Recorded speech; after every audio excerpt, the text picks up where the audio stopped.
Good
morning, good afternoon, and good evening to the rest of you. We are back for another episode of Bitcoin Magazine Live, and I have returned to my mother's basement to bring you another new episode.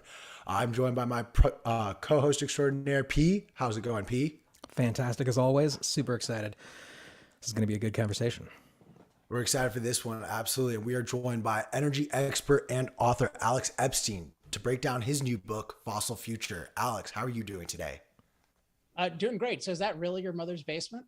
I am in my mother's basement. Like, actually, And is that your normal location, or are you visiting? I truly live here thanks to COVID, but also thanks to the fact that, like, I don't know, it's cheaper than rent anywhere else in the country right now. It is cheap. Is she a Bitcoin fan?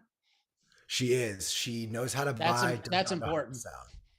Oh yeah, it is. It turned into a very nice thing where in the middle of COVID, when she was asking like, so you don't have a job, what do you do all day? I'm like, well, let me tell you about Bitcoin.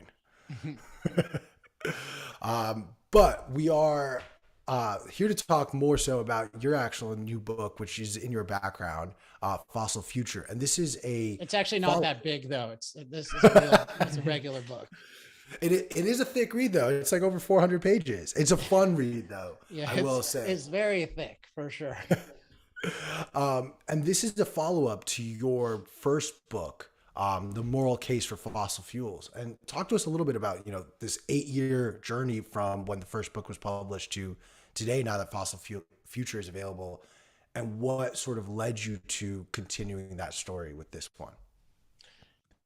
Yeah, thanks for asking. So there are kind of two stories. One is the energy journey in general, and then why write another book about fossil fuels. And so Fossil Future is really a replacement for The Moral Case for Fossil Fuels. It's a totally new book that I just think is 10 times better. And obviously it's going to be much more current. And as the title suggests, it's very focused on the future.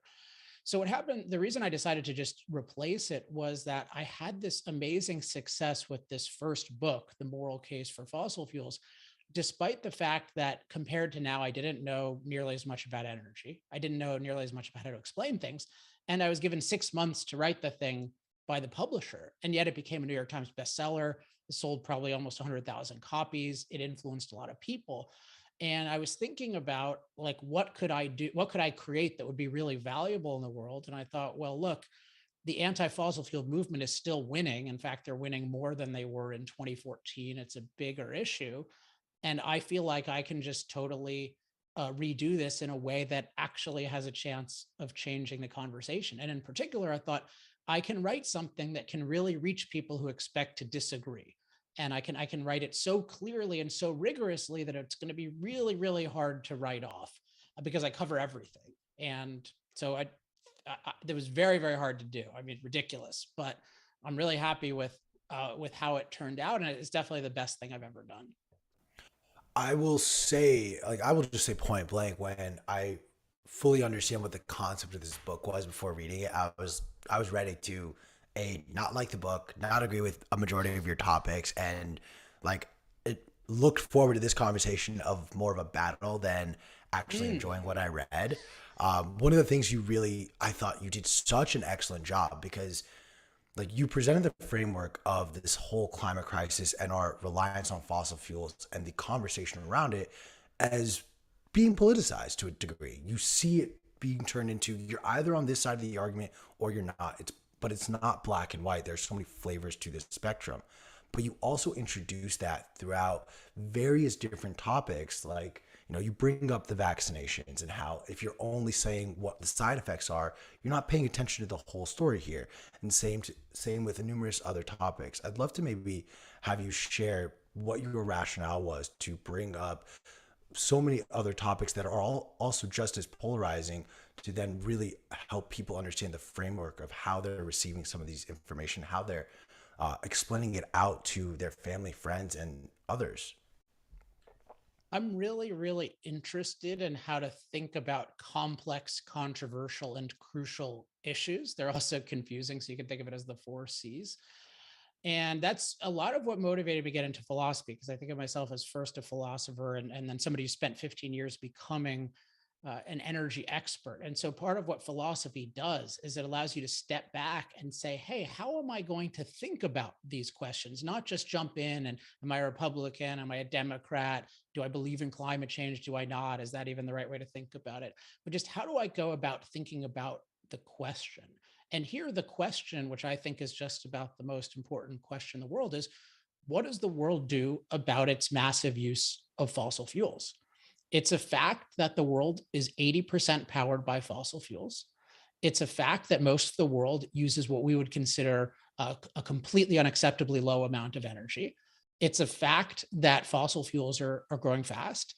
And it's a fact that fossil fuels emit CO2, which I think, there's very, very good evidence and physics that they cause a warming of the global climate system, that rising CO2 causes a warming of the global climate system. And of course, there are other side effects, namely pollution, although those are kind of less of concern because we have experience in different places that we can limit them. Whereas CO2, our experience is we burn fossil fuels, we energize the world, and yet we emit CO2, and there's a lot of concern about that.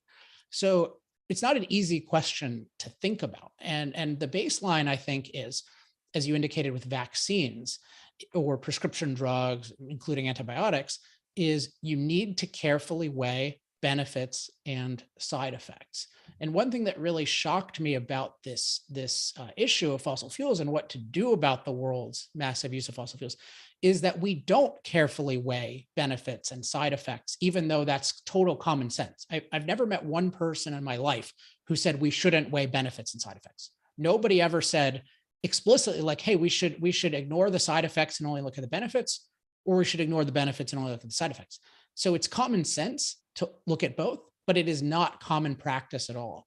And one observation I make in chapter 1 is that even if you look at our leading thinkers, what I call our designated experts, you see person after person really not looking at the benefits of fossil fuels. My favorite example is one of the world's leading designated experts, climate scientist Michael Mann, who he's considered one of the scientists we're supposed to listen to.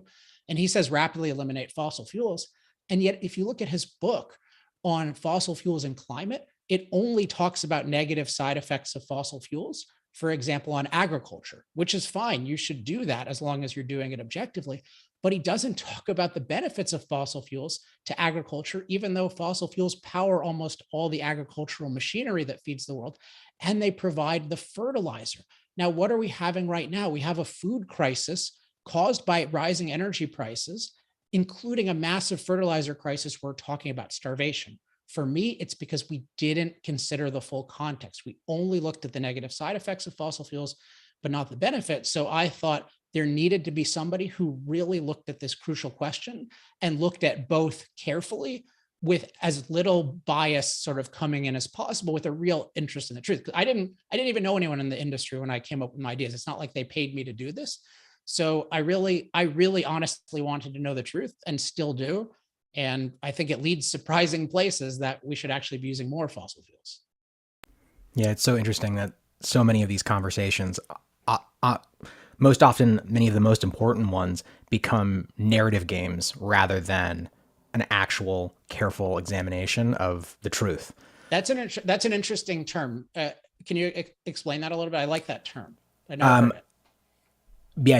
I made it up. No, I'm sure I did. I'm sure I heard it somewhere else. But basically, the idea that that instead of engaging openly and honestly in a conversation, basically having a specific outcome that you're driving towards, and instead of basically moving the goalposts, so shifting the frame of the conversation rather than addressing the actual facts. I think an example here is, for a lot of people, even the question of could fossil fuel use actually be good for humanity is like, even asking the question is perceived by some people as like an attack. They're like, why would you even ask that? Like, how dare you? And to me, that's an example. That is a classic signal that people have been preconditioned to not carefully examine what's actually going on. So I really like that. Just one quick thought on that is, so I think of a narrative as, the story of where we are and where we should go. Exactly. And the key, and narrative is not a bad thing, but I believe it needs to be based first on an exploratory framework. So you first think about, how am I going to look at the question? And then you actually evaluate it, and then you can have a narrative. But of course, the narrative should be subject to revision. The narrative is never fixed. Right? The narrative should be something that if the facts change or somebody gives you an argument, you change. So for example, the common narrative is fossil fuels are causing climate catastrophe, but are rapidly replaceable by renewables. So we should rapidly implement them and mandate green energy. Like, that's the basic narrative. And I have the exact opposite narrative, which are fossil fuels are making the world amazingly good. We need more of them. They help us master climate and will actually continue to be safer than ever from climate. But neither side, it shouldn't be about the narrative. It should be about, how do we think, what's the right way to think about this, honestly being interested in the truth, and we should be open to changing our narrative. So I like that idea of a game, because it shouldn't be a game. Absolutely. That dog is super excited about this conversation as well. My dog, I was worried about when I was having trouble logging in. He was on this floor and he was making a lot of noise. So I'm glad Sherlock isn't the canine villain today.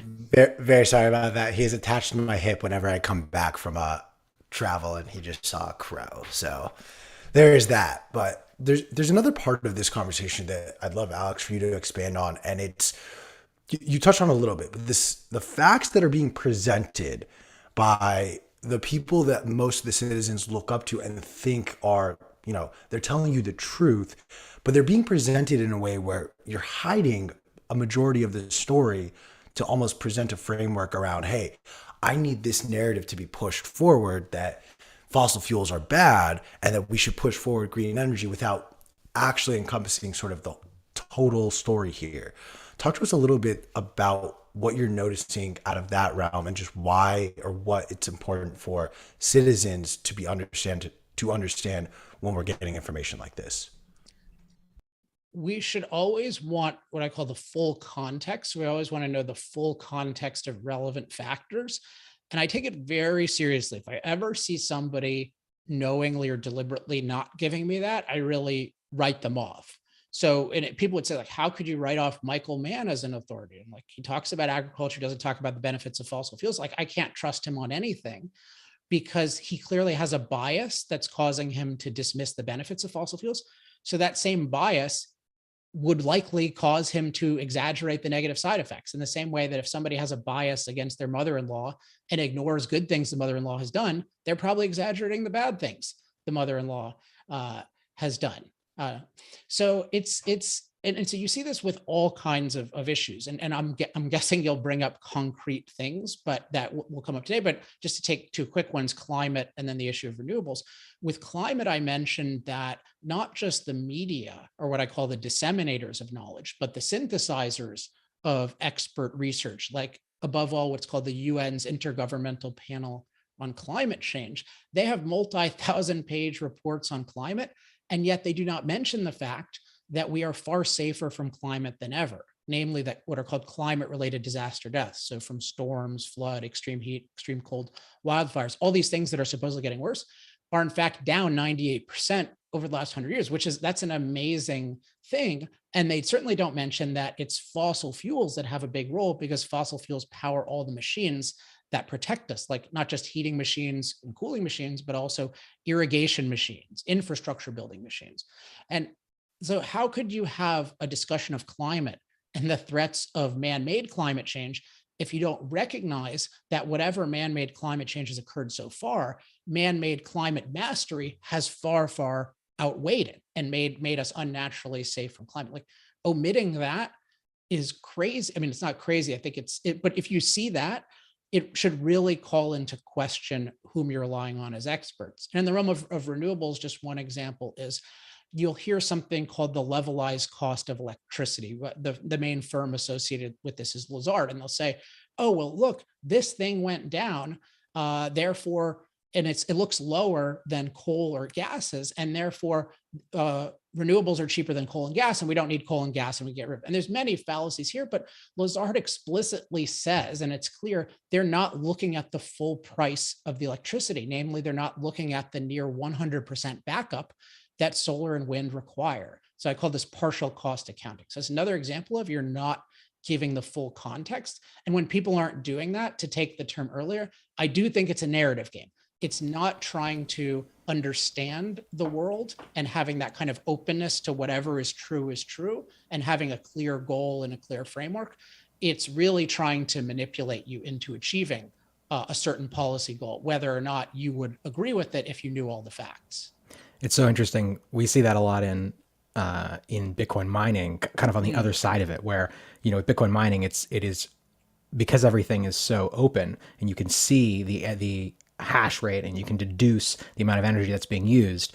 People love to make claims like, oh, Bitcoin is using too much energy. And the reality is, like, Bitcoin uses far less energy than like clothes dryers in the United States. But because it is harder to quantify the amount of energy that is used in clothes dryers, it's easier for people to dismiss that. But you can also see that I've seen that both ways, right? Because people can exaggerate, but they can also diminish it and be like, oh, well, Bitcoin is just using less energy than this fairly medium country. And it's like, okay, that's still a lot of energy. Like, Bitcoin does use a lot of energy, but we can talk about this. But to my point, it's you're using energy for a very good purpose. I mean, people are using energy to create, they're trying to create a form of currency that really liberates people and protects their rights. And also, I mean, this is the goal of it. I'm not an expert in Bitcoin, but I totally agree with the intention of it. And so my view is, like that is a good reason to use energy. And that's why people are choosing to use energy for this purpose. So if that much energy is good or more is good for having an amazing financial system, then we should use that energy, just like we should do it to build ourselves a shelter or irrigate farmland or anything else. So we shouldn't at all accept this idea that, oh, energy is bad and we should hope to use less of it. In general, a progressing world is going to be a world that finds new and better ways to use energy. And that's I think Bitcoin is an example of that. I talk about that in chapter 5, that's how I think of Bitcoin. Yeah, absolutely. That's a great point. It is a mistake to try to engage within that frame and try to argue those points of like, oh, it uses less energy. That is to say, Bitcoin uses less energy than dryers or less energy than, always on electronics, because you're then accepting this fundamentally flawed frame. You got to break out of that frame. You can refute. Yeah, I mean, you can. You just want to be on a pro energy, pro human, pro like improving the earth frame, and then you can say, yeah, in fact, they are distorting it. That's totally okay to say. And look, if Bitcoin is somehow using 99% of the world's energy, there would be something wrong. So, right, there would be some malfunction in the system, because you don't want your currency using that much of your energy. It defeats a lot of the purpose of having indirect exchange. But so it's good to refute these kinds of exaggerations. But again, what you said is right. You do not want to concede the anti-energy. We should minimize energy framework. Alex, I'm curious what you just maybe think people need to be aware of or do to not fall into these traps, while those of us on this call may understand that the media does not have our best interest in mind. Unfortunately, our country has shown us that a majority of the people don't quite recognize that yet. What are you talking about, Q? That was a joke. I mean, there's a lot. Well, I'm curious. Did you remember in chapter 1 I talk about the knowledge system? So for me, this was a really helpful concept that I developed for, thinking about, quote, the media, but I think of it in a little bit different way now. So, we have this issue where we're specialized society, which is amazing, and we need to gain and apply expert knowledge to make good decisions, including good policies, right? So if we're making decisions about fossil fuels, which involve energy and impacting climate, among some other things, we need expert knowledge about energy and about climate. We can't just make it up out of our heads. And we don't know in advance what is the cost effectiveness of fossil fuels versus solar and wind. Like you can't know that without having expert research into it, nor can you know the impacts of rising CO2 levels, positive and negative. And so one thing you have to realize, though, is that when you are told that the experts say X, that is a result of a process that can go wrong in many ways. And this is what I call our knowledge system. Now, our knowledge system is a good thing, but it is a very fallible thing. And the quick version is that there are kind of 4 basic stages that go between the basic discovery or attempted discovery of knowledge and then action. So the stages are research, where it's the basic researchers doing things, and there are a lot of those. And then there's the stage of synthesis. So I call these synthesizers, people like the Intergovernmental Panel on Climate Change, who are taking a vast body of research and trying to synthesize it to make it useful. And then they're what I call disseminators, people who are they condense that even further and they deliver it to us. So that's the New York Times, the Washington Post, et cetera. And then there are evaluators, the people who tell us that, okay, given certain views of what's true, here's how we should act. So an example would be, you have researchers who are looking at what are the impacts of rising CO2 levels on drought. And then there are, synthesizers who try to put that all together, and then there are disseminators. But let's say that it's done accurately, which is very hard to do. But let's say it's disseminated as, okay, fossil fuels will increase drought by 10% in the next 4 years or something like that, right? The evaluators still have to determine, what do you do about that? And what people often jump to is, oh, they're going to cause more drought, so we should get rid of them. But no, evaluating it properly, as I said before, you need to look at the full context of factors. So you need to look at things like, well, what are the benefits of fossil fuels, including the ability to master drought by irrigation? And would you rather have 10% more natural drought, but the ability to irrigate the whole world? I certainly would. And so when you are told, like, the experts say X, or listen to the scientists do this, you know that a fraud is being perpetrated. because no specific researcher can know exactly what to do. They can't determine that and then just give it to you in an authoritarian way, because it involves knowledge from many different fields. And then another thing I stress is it involves specific values. So one value issue that people aren't often aware of is, when we're thinking about the world, what is our primary goal? And I think of it as, is your goal to eliminate human impact on nature, which I think is a very popular goal now that I deeply disagree with, or is your goal to advance human flourishing on Earth? Like, so eliminate human impact on Earth, advance human flourishing on Earth.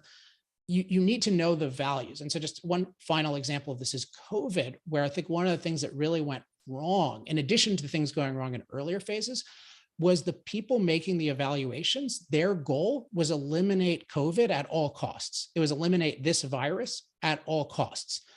But they didn't state that explicitly, and they didn't say, hey, this is a value issue that's debatable. They just said, oh, we're the experts, you should do this. So what they did is they smuggled in a value issue, trading on their factual expertise. And that is a real crime. And that happens all the time. So when you hear, listen to the scientists, the scientists could easily be being distorted by our knowledge system. And B, whether it's distorted or not, the evaluation is being foisted upon you without you thinking about it. You always need to think about, what is the method of evaluation being used here? Yeah, you put it very eloquently, but as a society, we do not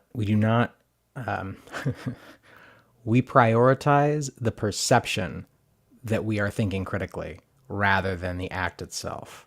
So you are encouraged to believe that if you are following the scientists or following the experts, that means that you are a rational human actor. But the reality is much darker, in that these are, or not even darker, it's just the way it is, which is, all, as you said, all these scientists, all these experts have their own agendas, and to not consider those agendas and the structural incentives that are in place for each of these people is a huge mistake and very, very dangerous.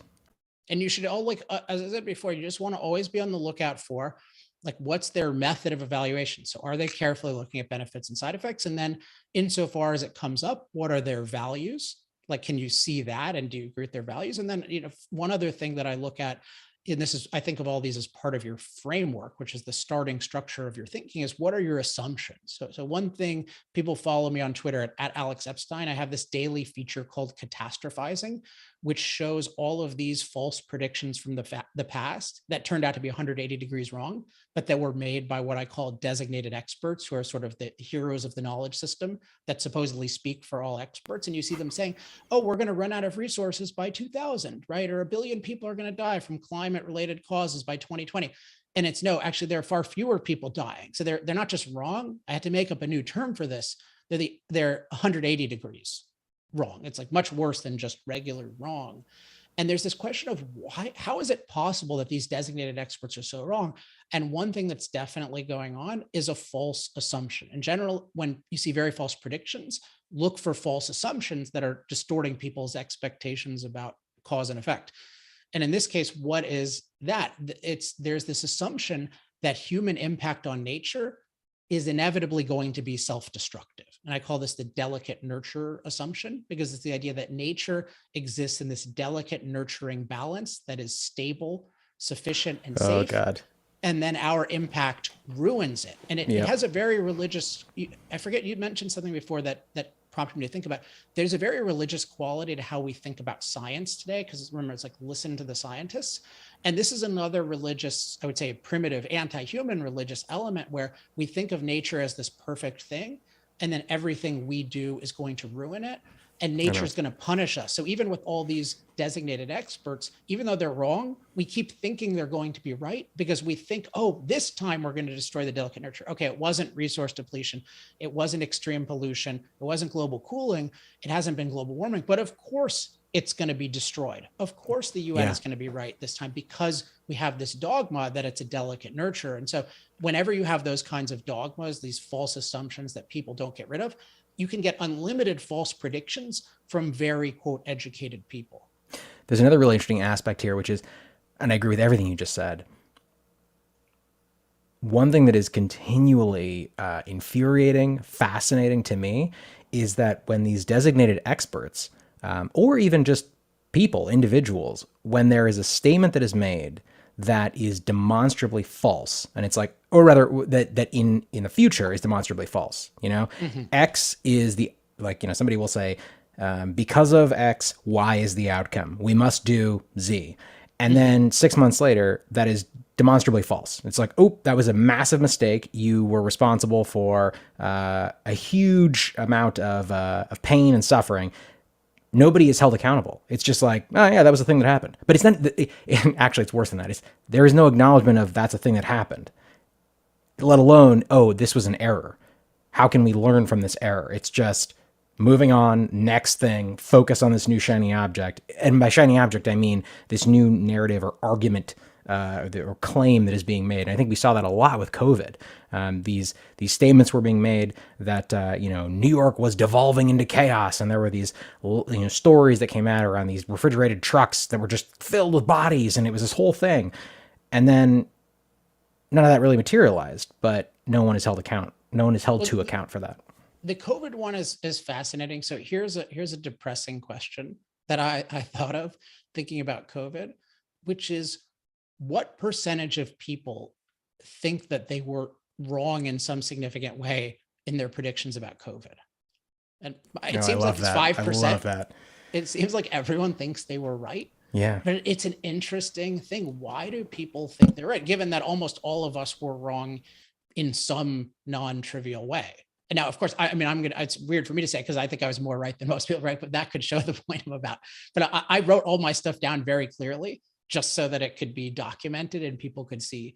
And I focused mostly on the policy, on how to deal with it. And I think that's stood up pretty well. But look, I could be distorted by this as well. And I think what happens is, look, there is this, I mean, we have different valuations, but let's say there is a very bad virus that was damaging, that some people understated and some people overstated. And in any case, I think the policies were anti-freedom policies that were not the right policies, which maybe is a discussion for another time.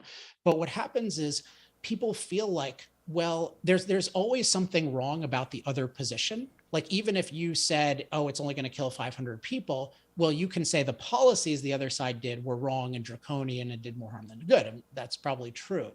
But you're not owning up the part of it that you were wrong about. The other side can say, oh, well, I said it was going to be really dangerous. Sure, I exaggerated it by 10, or I did these policies that may be questionable, but I was kind of right. Yeah, so, but I was just. You can always take some element where you're right. And it's just like when couples get in arguments, it's like always somebody is right about something. Right. And so the real art of being objective here is stepping back and like itemizing what was I right about and what was I wrong about. And I think one of the things that makes it hard is that challenging assumptions and values is hard. So for the people who are in favor of lockdown, like they had values that like the government should take care of us and it should control us if they think there's a threat to public health, and that's their view. And the other side has the opposite. And then assumptions, like there's assumption that if you let human beings be free, it's going to be chaos. Like if you had let us decide on these things, we'd have just all infected each other and died immediately. So it's a perfect example of like how hard it is to be objective about your own track record. And what I show in chapter 2 of Fossil Future, which is called Catastrophizing Side Effects, is that our knowledge system, including its star designated experts, they're insanely bad, because they've been ignoring the benefits and totally catastrophizing the side effects of fossil fuels. And yet they claim vindication. So it's not just they ignore it. They proudly say, hey, we were right. And in fact, they say it's worse than we thought. Even though you have people like John Holdren, President Obama's science advisor, said, we're going to have up to 1 billion climate-related deaths by 2020. And we had record low climate-related deaths. And he still thinks that he's been vindicated. So when this happens, we really need to say, what is, like, A, we need to hold them accountable, but B, we need to ask why. Why are they doing this? And I think the two reasons are assumptions and values. So one is the assumption. Holdren thinks the Earth is a delicate nurture. So yeah, he was a little early and 1 billion too high, but he thinks he's wrong. He's right in 10 years, right? Because of his assumption. And then with the values is the key, is the most important part though, I think, is that for Holdren and others, their goal is not advancing human flourishing on Earth. It's eliminating human impact on Earth. So from that perspective, the Earth has gotten worse because we've impacted it more. We have impacted climate more, we've impacted the Earth more. And his view is that's evil. And so we shouldn't do it. So it's really, he's evaluating the earth not by the standard of advancing human flourishing, but by eliminating human impact, uh, with the ultimate ideal being an earth where we didn't exist, which is really, that's the logical end road. And so that's the only way to explain how can he think the world has really gotten worse despite being exposed to all the facts that I discuss in Fossil Future. There's one other thing I want to say, and then Q, I want to turn it back over to you to help us, stay on track in the conversation. But because I'm dragging us in all these different directions, you said something that really hits a chord with me, which is this idea that of this sort of, like, I think you called it a delicate nurture. Nature is this magical delicate balance that hangs on a hair's weight, or the weight of a whatever the fuck. And I don't mean that to you. I mean, like, whatever thing people are making up that, like, is the thing that's going to break the camel's back. And as you say, the reality is nature is constantly in flux. The definition of any ecosystem is one where there are hundreds of thousands, if not millions, of actors, from carnivores to herbivores to individual microbes. Everything is in conflict at all times. And the beauty and of an evolutionary system, and a system that is driven by evolution, is that this conflict breeds successful strategies. It's only through this push and this pull and this back and this forth that you derive these incredibly complex food webs. And the idea that humans are, people seem to think of us as being separate from these complex systems. People seem to think of humans as being this godlike entity who has, universal knowledge of everything that's happening. And the reality is, we know so little. We have to basically be able to accept that all of these systems are constantly evolving in a positive direction. Or not that we have to accept that, but everything is in flux all the time, and nothing is in this magical, delicate balance. It's not that if you put one more thing on the scale, it's going to crash to the ground and be destroyed. That's what ecologies are. That's how systems work, and they're always in flux. They're always in dynamic action. And just one quick point about that is, I call this, from a human perspective, I call nature wild potential, because you think of it as the potential to be a very livable place. But it's naturally, like, the myth is it's stable, sufficient, and safe, whereas it's actually dynamic, deficient, and dangerous for human beings.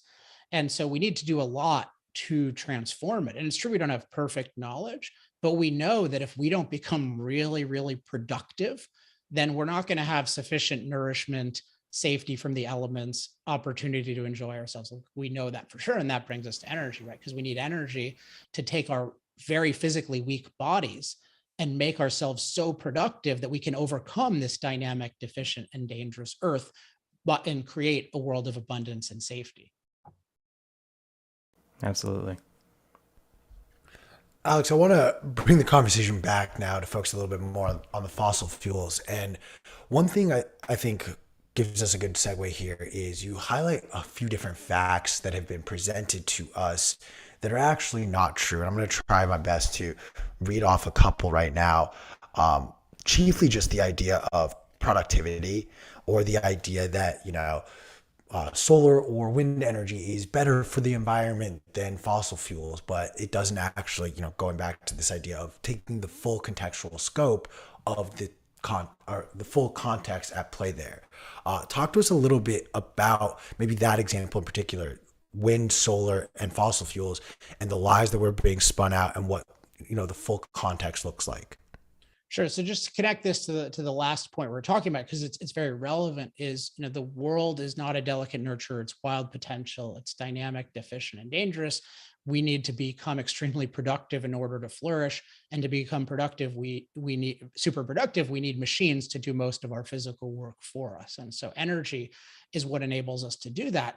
But the energy has to be cost effective. And I have four basic dimensions of cost effectiveness. So one is, it has to be low cost, but also has to be reliable / controllable, because if it's not, then you can't use it when you need it in the quantities you need it. It needs to be versatile. So it needs to be able to power every form of machine imaginable, including hard to power things like giant cargo ships and airplanes.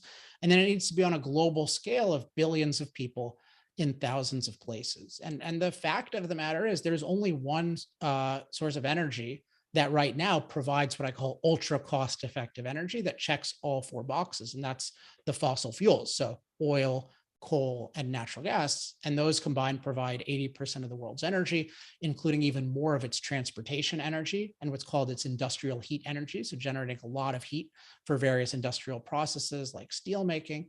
And it's also growing fast, which is very important. And it's growing fast, particularly in the parts of the world that care most about low cost, reliable energy, such as China, that's about 84% fossil fueled and is using a lot of coal electricity in particular to make our supposedly green solar panels and wind turbines. So the basic fact is that fossil fuels, unless you're a total conspiracy crank, there's something special about fossil fuels because they've had competition for generations.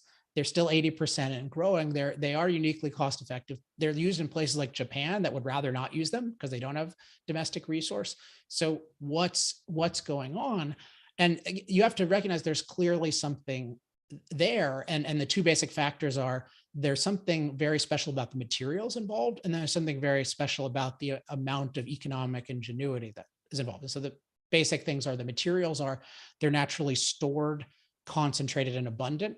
Stored is important because it allows you, it's like a battery. It's like a natural battery. You can just access it on demand, which is really, really nice because making your own batteries turns out to be really, really expensive for most purposes, certainly for storing a lot of energy. And then concentrated is great, particularly for transportation, because the smaller and lighter energy is in usable form, then the more mobility you can have. Like an airplane requires very, very dense energy. If it had a battery, it would never take off.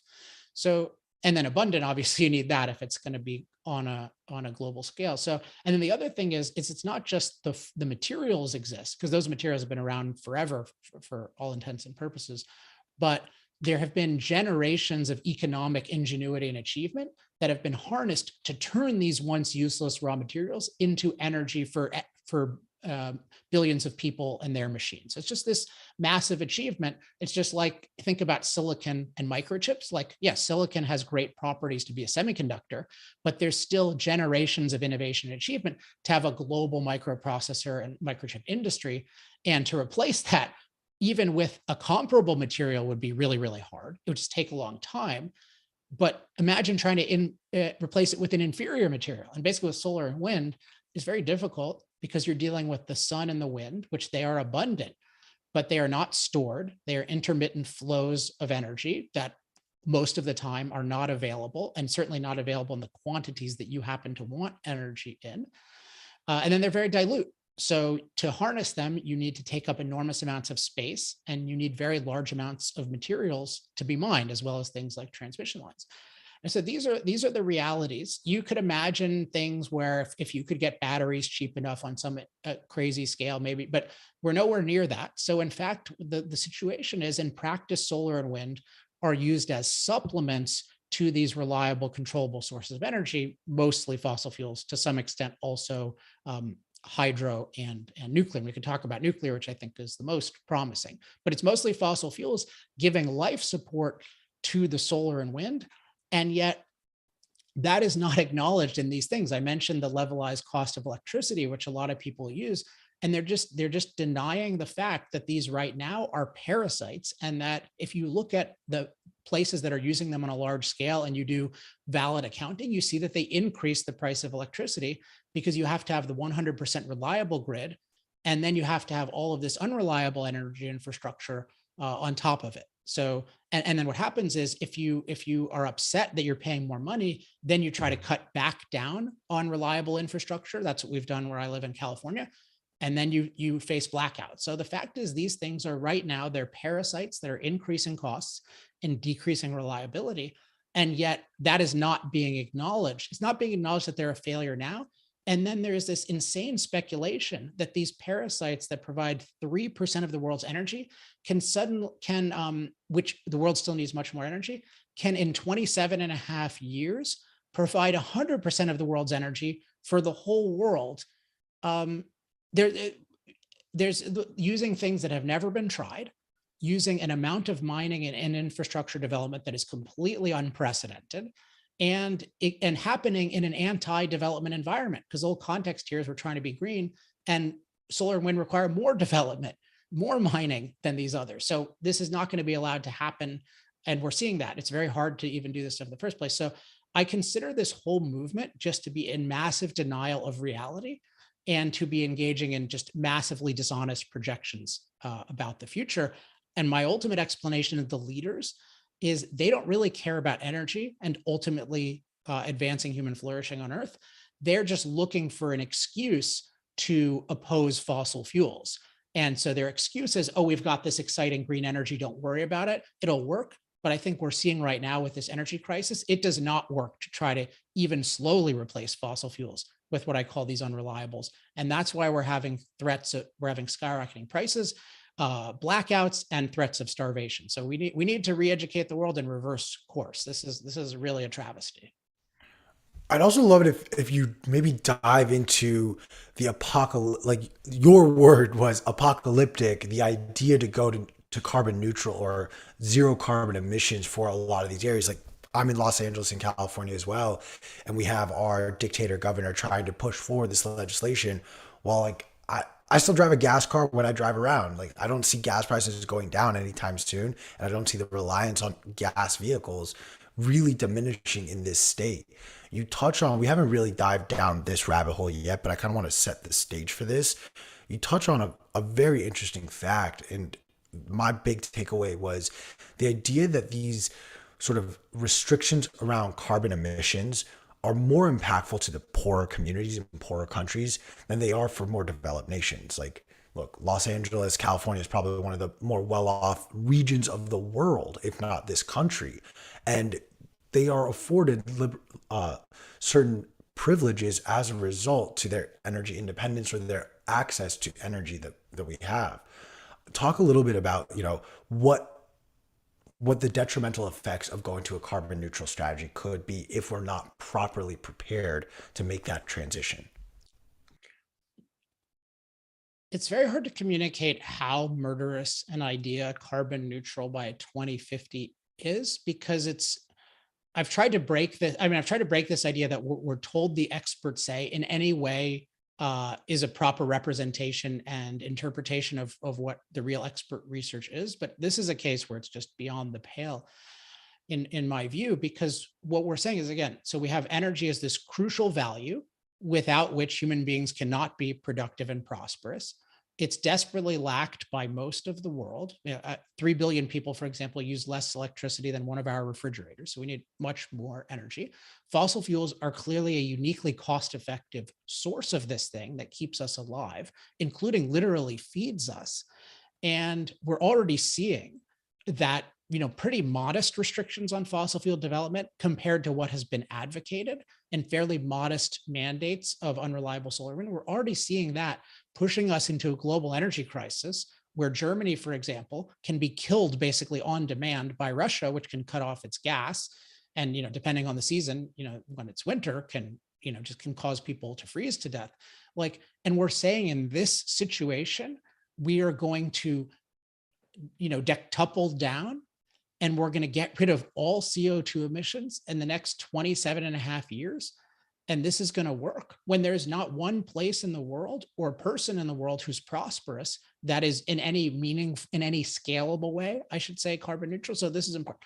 There's not one human being in the world who is in a scalable way carbon neutral. That is something other people could do. I mean, yeah, you could buy a bunch of trees somewhere and make up some accounting around it, but you cannot plant enough trees to offset everyone's emissions. It's like, I think of it as, if you claim you're carbon neutral through offsets or something, there aren't many offsets that are really available that actually work. It's kind of like beachfront property. So it's like if Bill Gates just says, like, I live in Laguna Beach. It's like, okay, Bill Gates buys up all the beachfront property in my beach in Laguna Beach. And he's like, look, I saved the world by buying this thing that almost nobody else can buy. Like, it's a scam. So look, the fact is, we cannot, you will literally end billions of lives prematurely by pursuing this goal. Now, the thing is, we are not going to pursue this goal. Let's just be very clear. This is not actually going to happen in the way that it is specified. But the attempt to pursue it, we're already seeing, is very, very dangerous. And I mentioned at the end of the book, and you remember this research was done a couple years ago, but it really has predicted today already. I talk about, one of the big threats is what I call incentivized unempowerment for the poor world. So the poorest people in the world being pressured into not using fossil fuels. And we're seeing this with banks denying them funding and all sorts of strings attached to them not using fossil fuels. But the thing most relevant to Americans is what I call unilateral disempowerment. And it applies to Europe as well, which is the freer countries saying, hey, we're going to abandon fossil fuels, or at least do something in that direction. And even though China and Russia are not, and they have real ambitions, certainly China, of world domination. And so what we have is this crazy spectacle where we're diminishing our ability to produce the energy that we need. We're pretending we're going to get it from solar and wind, which, by the way, is entirely controlled supply chain wise by China. And then China is using coal, oil, and natural gas to power their whole economy. And they control the green, inferior anti-economy. And this is a real policy. So what's great is this is already starting to get exposed by the current energy crisis. And some of these facts are coming to light, but I was fighting for years, just talking about this, and nobody was listening. So the one nice thing about having a crisis is that people will start to listen. And I think we have a perfect moment where people's minds are open to maybe the way I've been taught to think about this is quite wrong. So you're telling me all those carbon credits that Tesla keeps getting don't actually help the environment? Well, that's a different, that's another kind of thing. Well, yeah, Tesla is Elon is a very interesting character, which, by the way, he blocked me like 8 years ago because I wrote an article, a popular article called the Tesla S. Elon Musk has created a really good fossil fuel car. So I praise the car. And I do praise the car, but it's obviously it's a fossil fuel car. You're just putting the fossil fuels somewhere else in the chain. Yeah. But if you don't see them burning, you didn't do it, right? Right. Exactly. That's the rationale. More importantly, go ahead. I was just going to say, if the government tells you that you are a better person, then it's true. I thought, well, that's true too. I thought you were going to say, well, if the burning and any pollution and consequences are being suffered by a poor people that you can't see that look different than you, then it's totally okay. That seems to be the premise, right? Because it's like, well, we're getting cobalt in Africa, and I don't really care about these kids there. And there's literal slaves in China being involved in solar panel, and we don't care. What's his name? He's an interesting guy, but who's the guy who said it's not my pay grade, or Chamath Palihapitiya. Yeah, Chamath is an interesting guy. I'd love to talk to him sometime. But below my line. It's below my line. Right, but it's interesting. That's not kind of a human flourishing line, because it's really important if you think every individual should have the opportunity to be free and pursue, productivity and happiness. But yeah, it's like, there's some other place, and nobody's talking about it. Everyone's talking about climate change, so we got to care about that. But yeah, actually, literal slaves, like that, it's not us, right? So there's this, it's the carbon credits is another. There's a lot of scam around that, but yeah, the key point is there is no scalable known way to reduce CO2 emissions without incurring an enormous human cost in the next coming decades. The closest is, and the thing we should do is we should liberate the most promising alternatives, particularly nuclear, which has been criminalized. And I argue that if we hadn't virtually criminalized nuclear in the 70s, we could have a much more nuclear powered world already. But unfortunately, we do live in the world we live in, and it's going to take generations for nuclear to scale up, even if we change the policy now, which I'm working very hard to improve the policy. So it needs to be a fossil future if you want it to be a good future. If you want it to be an energized future, and we could talk about the climate part of it, but whatever you think about the climate impacts of fossil fuels going forward, for billions of people to have the low cost, reliable, versatile, scalable energy they need to flourish requires fossil fuels. So that's like fact one in the book. It's like part two is the benefits, and that's the benefit. The benefit of fossil fuels that you lose if you oppose fossil fuels is energizing the world. So you can then talk about the side effects, but you have to recognize if you get rid of fossil fuels, you are losing that benefit, which means the world becomes a horrible place. So when you're thinking about, you're worried about, climate change, 1 degree more, 2 degrees more, that's going to make the world a horrible place. Know that taking all the energy out of our machines, that is going to make the world into a wasteland. Because the world, it was hard to support 500 million people with primitive way of life. 8 billion people depend on a very, very machine-based way of life. Here's the thing, Alex. It's okay if orphans in third world countries are burning trash to extract rare metals because they're in harmony with nature. Well, it's funny. The harmony in nature is the wood. Yeah, the wood and animal dung, at least, right? It's like it's a natural thing to just you just take your local environment and whatever is available, you burn it, right? So you have dung, and then you have wood, and then, but of course, what do? You cut down the forests, because when human beings try to empower themselves, they cut down the forests. And so the ultimate real thing is, look, if your goal is to eliminate human impact on Earth, you just have to eliminate humans. There's no. That's why overpopulation. And that's the crux of it. Yeah, but that's the ultimate thing. But in the 70s, it was very explicit. They're very explicitly anti-technology, because technology is really like using ingenuity to impact nature. So if you're against impact, you're against technology. And there's anti-population. But both of those became unfashionable, particularly when computer technology really popularized technology.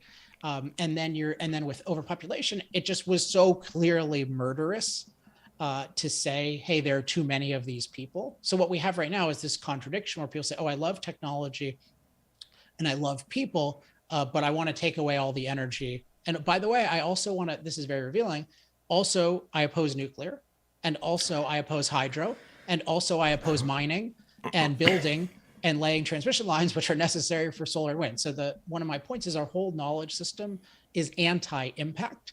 It's anti all forms of impact, and therefore anti all forms of energy. And so all these claims about green energy, they're just a pretense. They don't hold up in practice at all. And they're totally insincere, because the idea behind them, it would prevent them from happening. You would never allow the amount of mining and development that they would require if you're on this premise of being green. But I think the thing, and I don't think anyone on this call would disagree with this, but going all the way back to the beginning, I really like your approach, which is like critically examine the structures that are in place that underpin these misinformed opinions. Because the reality is, like, no one is a villain in their own story, right? And people who I would argue are on the wrong side of this, no one is like, yeah, I mean, there are certain people who are like, yes, like, let's crush human ingenuity. Let's like have people suffer. And so I think that the solution here, which you are succeeding wildly at with this book, is how can we educate people and really help people to form and develop these, critical faculties so that they can come to their own conclusions, whether or not we agree with them, but at least conclusions that are based in reality and fact. Yeah, so I do think that's an interesting point about people being a hero in their mind. And so my view is that most people on this issue who are thinking about it in what I would consider an anti-human way don't know they're thinking about it in an anti-human way. And I go to pretty big lengths to kind of explain how anti-human thinking is disguised, how false assumptions are disguised, how anti-human values are disguised. I talk a lot about that, particularly in chapter 3 of the book, which is all about, it's called the anti-impact framework, which is, I call that that's this view that, again, human impact is immoral, because our goal should be to eliminate human impact on Earth. And it's inevitably self-destructive, because the Earth is a delicate nurturer. And if you have that perspective, you automatically ignore the benefits of fossil fuels from a human flourishing perspective, because A, they're not benefits from an eliminating impact perspective, and B, you expect them to be like a nature god punishing us, because you think it's a delicate nurture, so you think all the benefits are ephemeral, they're going to disappear soon. And so what I try to do then is, I don't think most people understand these frameworks. I think the leaders don't even fully understand it. So I don't think even the leaders fully understand it, but I think there's a lot of evasion and a lot of dishonesty. And I give plenty of examples of this from my own experience, including things you can see in public. But so what my view is, when you make what are our assumptions, what are our values, and what are our methods, if you make that explicit, it's so helpful. That's why, 90-page part 1, 95-page part 1, maybe even longer, that's called a framework. And it's the whole purpose of it is to establish the people and institutions that we're trusting to give us expert knowledge and guidance, what I call our knowledge system, are fundamentally malfunctioning. So they're ignoring the benefits of fossil fuels and catastrophizing side effects. And the reason is that they are operating on this anti-impact framework. And so to get to the truth, we need a different framework, which I call the human flourishing framework, where again, the assumption is the earth is wild potential, not a delicate nurture. The goal is to advance human flourishing on earth, not to eliminate human impact. And we need to look at the full context to evaluate fossil fuels, both carefully weighing the benefits and carefully weighing the side effects. And so like, I find that once you do that, like people think like, why are you doing that? Just talk about energy, just tell me the facts. But it's really, once you have an understanding of the competing frameworks that are usually implicit and not discussed, it's so much easier to think about it. And it's so much easier to persuade other people once you get it. And so that's so much of my view is 90% of disagreement and confusion about this issue is related to framework. Because I think the facts are actually fairly straightforward. I don't think there's much real confusion possible about, are fossil fuels really uniquely cost effective for the foreseeable future? I think it's pretty obvious. And this might even seem controversial, but with climate, I don't think it's very controversial if you look at the facts that we are going to have an amazing ability to master climate going forward, and that nothing conceivable that can happen with warming and associated climate changes is going to be a huge problem, let alone a catastrophe, let alone an apocalypse. So I want to make clear, we will definitely impact climate, or very confident we'll impact climate. We'll make it warmer. It'll be a more tropical world to some extent. And overall, it'll be a much better world because we will be so empowered. I think both of those are very hard to argue with once you're on the right framework. But if you're not on the right framework, then it seems like, well, fossil fuels have no benefits, and impacting the earth, of course, is going to destroy it because the earth is a delicate nurture. And of course, it's going to punish us with climate apocalypse. Therefore, we have 12 years to live. So we should listen to the scientists and get rid of fossil fuels. One thing we haven't really had a chance to talk about is this framework of an idea that you presented in the book, where some of the problems that fossil fuels have created can also be solved or mitigated if we were allowed sort of the freedom to just solve the problem however we see fit, i.e., if the free market could just operate without restrictions of a government telling you what to do or how to do it. Can you expand on this idea and some of the thoughts you bring up in the book in this context? Yeah, a couple of important aspects. So one is I'm using, I use the analogy of a prescription drug, advanced vaccine, or antibiotic, and it's a good analogy, but also a problematic analogy. So the reason it's a good analogy is these are things with very big benefits that we recognize we need to weigh benefits and side effects. That's what's good about it. But there's something even better about fossil fuels and energy in general, which is that their benefits can actually neutralize and eliminate their side effects. So with anything, the benefits can overwhelm the side effects, the value can be greater, but with fossil fuels, they can actually neutralize them in the area and even overwhelm them in the area of the side effects. So I use the example of drought, and this is a real thing that's happened, where whatever has happened with fossil fuels and drought, in terms of how nature has been impacted, drought-related disaster deaths are down 99% over the last 100 years. Why? Well, clearly a big reason is we have fossil fuel irrigation. We also have fossil fuel drought relief, where we have these amazing vehicles that can take places with bountiful harvests and bring their harvest to places that don't have good harvests. And this saves millions and millions of lives over time. Certainly many lives in the poorest parts of the world. So, like fossil fuels, like it cured its own side effect. Like no vaccine cures its own side effect. No drug that I know of cures its own side effect, but fossil fuels can actually cure its own side effects. And the broader issue that you were, I think, getting at is this is part of the thing where in a free society, like problems, side effects can be lessened, they can be neutralized, they can actually even turn into good things. So one example of like negatives can be turned into positives if you're free and if you're empowered with cost-effective energy. So there's so many examples of this. One is just an example I love is you take the winter. Like the winter used to be almost a universal liability because human beings are tropical creatures. Despite we're worried about so much about warming, the world is much too cold for most people because we have like many times more cold-related deaths than heat-related deaths. So, but with technology, including machines, we can make cold parts of the earth amazing. And, a cold part of the earth can be a wonderful place. Like Utah can be an amazing place to visit in the winter, which used to be inconceivable, right? But it's actually a liability turns into an asset because you have a higher degree of freedom, which leads to a higher degree of mastery. And another example is with pollution. You take oil. Like oil used to just be something that you sort of sloppily refined it for kerosene to light a lamp, and then you threw half of it in the lake, whereas a huge liability. But we figured out how to take that byproduct. Now, I mean, smart people in the past figured out how to do it, and they figured out how to take it and to turn it into ultimately thousands of miraculous materials. So we get asphalt from it. We get insulation from it. Your sleep number bed, your Tempur-Pedic bed, your bulletproof vest. These are all derived from oil and or natural gas, and that's amazing, right? We turned waste into wealth. So I agree with your general point totally, that like a free society leads to an ever greater degree of mastery, including an ever greater degree of adaptability to problems, to the point where the problems are lessened and sometimes they're even reversed.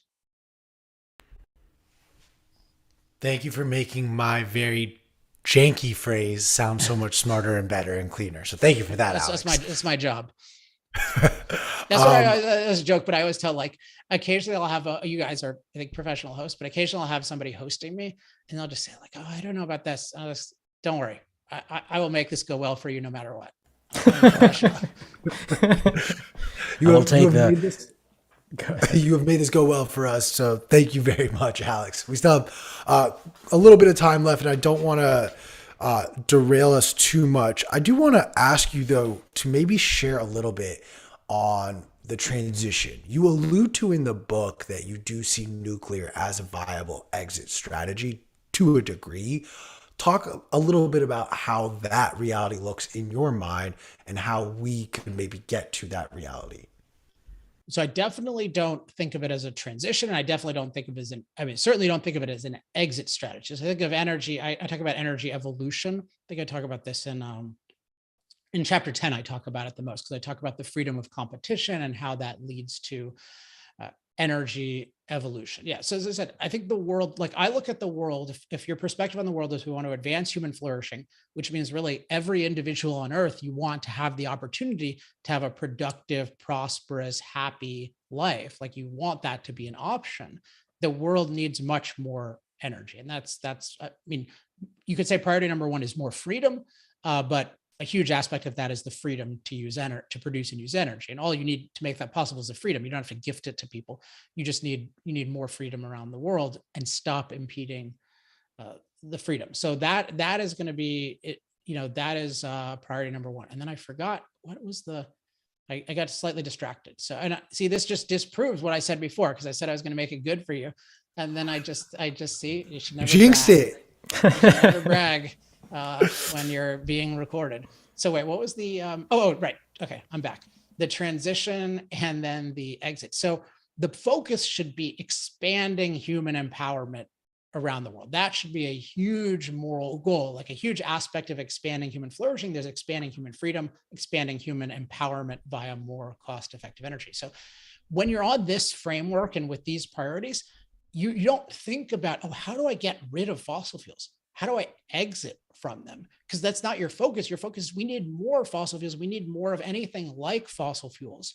And what you are looking, though, for is evolution. That is, you want something better than fossil fuels. You want to improve over time. And that's why you want to do things like liberate nuclear. But this idea of a transition, it's not desirable in terms of rapidly eliminating. It's the opposite. I mean, it's a mass murder prescription. So it's the opposite of desirable. It's a horrific idea. And it's also just a false description of what's happening. And this is a very important distortion where people have been taught, particularly before this year, I think it was plausible that, oh, we're rapidly replacing fossil fuels. They weren't aware that fossil fuels are still 80% of the world's energy and growing significantly. They weren't aware of that because they thought, oh yeah, everything is being powered by solar and wind. I hear Apple claiming they're 100% renewable. Google, like there's all this accounting fraud that I talk about in chapter 6 is a total lie that they should really have a class action lawsuit for these claims because they operate on the fossil fuel grid just like anyone else. So this idea of a transition is just factually false. We've had an unreliable energy addition. That's actually what's happened. We've added a bunch new unreliable energy to the world, and it's caused problems, particularly because in the freer world, we've restricted fossil fuel investment, production, and transportation, and the world has growing energy needs. And so that's putting a lot of strain on the supply of fossils. But we don't have an energy transition. We have an energy addition that's unreliable energy. So exit strategy, transition to zero, these are all terrible anti-human ideas in the motivation of the leaders and in practice, given the reality of energy. But we should be pursuing energy evolution. But the main thing is just to have more freedom. And in the case of nuclear, that means radically reforming our policies, what I call decriminalizing nuclear, to the point where we recognize that nuclear is actually the safest, not to mention cleanest form of energy, versus treating it as uniquely dangerous, which is the whole basis of treating it like a criminal enterprise. But we're not only seeing the demonization of nuclear, but as P kind of alluded to at the very beginning of this conversation, we see the demonization of Bitcoin mining, and we're starting to see more and more these ideas or concepts that can truly attack, eliminate, and destroy the powers that be, or the status quo, if you will, get attacked in so many different ways, because you have government leaders who don't want it, you have businesses that don't want it, and then you have the citizens who are being told what to believe and think. I'm curious about the framework of, between nuclear mining and the necessity of fossil fuels for the future, where you think is the easiest place, or the most likely place, let me phrase that, the most likely place that we can change the dialogue coming out, whether it's businesses, whether it's governments, or whether it's actual citizens, the individuals who are going to change their framework of thinking, and then in turn change the dialogue around one or any of these topics. One thing I think is important to say about Bitcoin, because I'll talk about persuasion and whom to focus on, but I think Bitcoin is the most impressive aspect, the most impressive example of pro-freedom persuasion, certainly in the last 10 years. I mean, I wish I was at that level. Maybe I'll get to that level after this book, but Bitcoin has definitely beaten me so far by a significant margin, because you look at what has happened. So, because I come from total free market background, like philosophical, like objectivist background. So I believe in laissez-faire capitalism. So I've always believed, I'm not always, but since I've thought it through, like I was against fiat money. I believe that, currency should be free. We should be free to choose our means of indirect exchange. I don't think that should be forced by anyone or by the government. And like, I believe that, but this was a total like crazy view that you couldn't even talk about even 5 years ago, right? Nobody wanted to talk about, nobody even knew the term fiat. And then suddenly the Bitcoin movement comes along, and fiat has gone into popular use, and central banking is demonized. I mean, look how the Fed is treated today, how money printing is treated. This is just unimaginable 5 years ago. And so what have you guys done? And I talk about this in chapter 11, not about Bitcoin, but about my framework for persuasion. I think what you've done is you've what I call argue to 100. So, and that involves having a positive vision for the world, which I call a 100, and then an evil, a negative 100, and then also a positive policy to get there. So the vision in the case of Bitcoin, is just something like, you guys would say it better than I would, but something about like, a world where you have like free and secure currency, and where, we're not being, our work is not being devalued by the state. And then on the other hand is like unlimited government control of money with the potential for hyperinflation. So whether that's right or not, it's like you've got the negative 100 and you've got the 100. And you really, there was a vision of that, but particularly with Bitcoin making certain new things possible because of, what Satoshi developed. And then this policy, I mean, the main policy was buy Bitcoin, which that's a very clever policy in a lot of ways, because it's like, it's something people can do. And then it's something that people expect to appreciate and value, because if you're expecting it to become ubiquitous, then the first movers will have an advantage, et cetera, et cetera.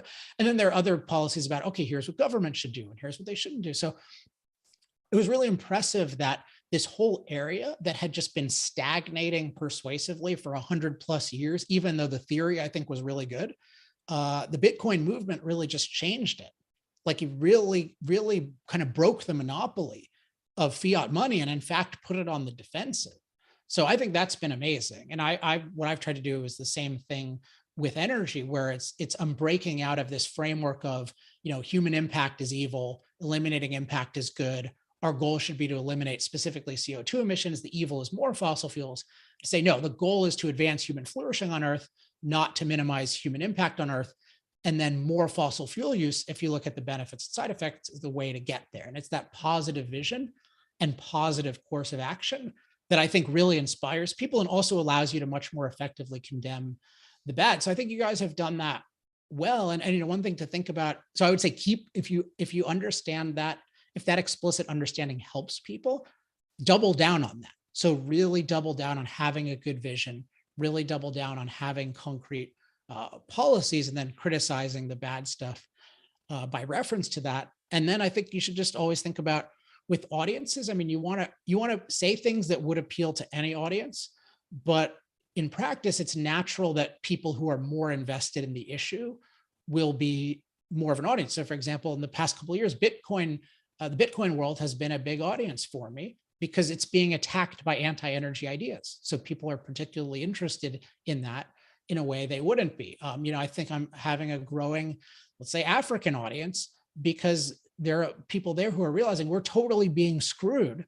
And these ideas about a pro-human way of thinking about energy, including fossil fuels, like these will benefit us. So I don't know who the natural audiences are, but I would think about them. And I would just, the other thing finally is just the biggest rule of getting better at persuasion is always assuming that there's a better way of doing it. I mean, this is like, why did I had one of the most successful energy books, arguably the most persuasive energy book in the world.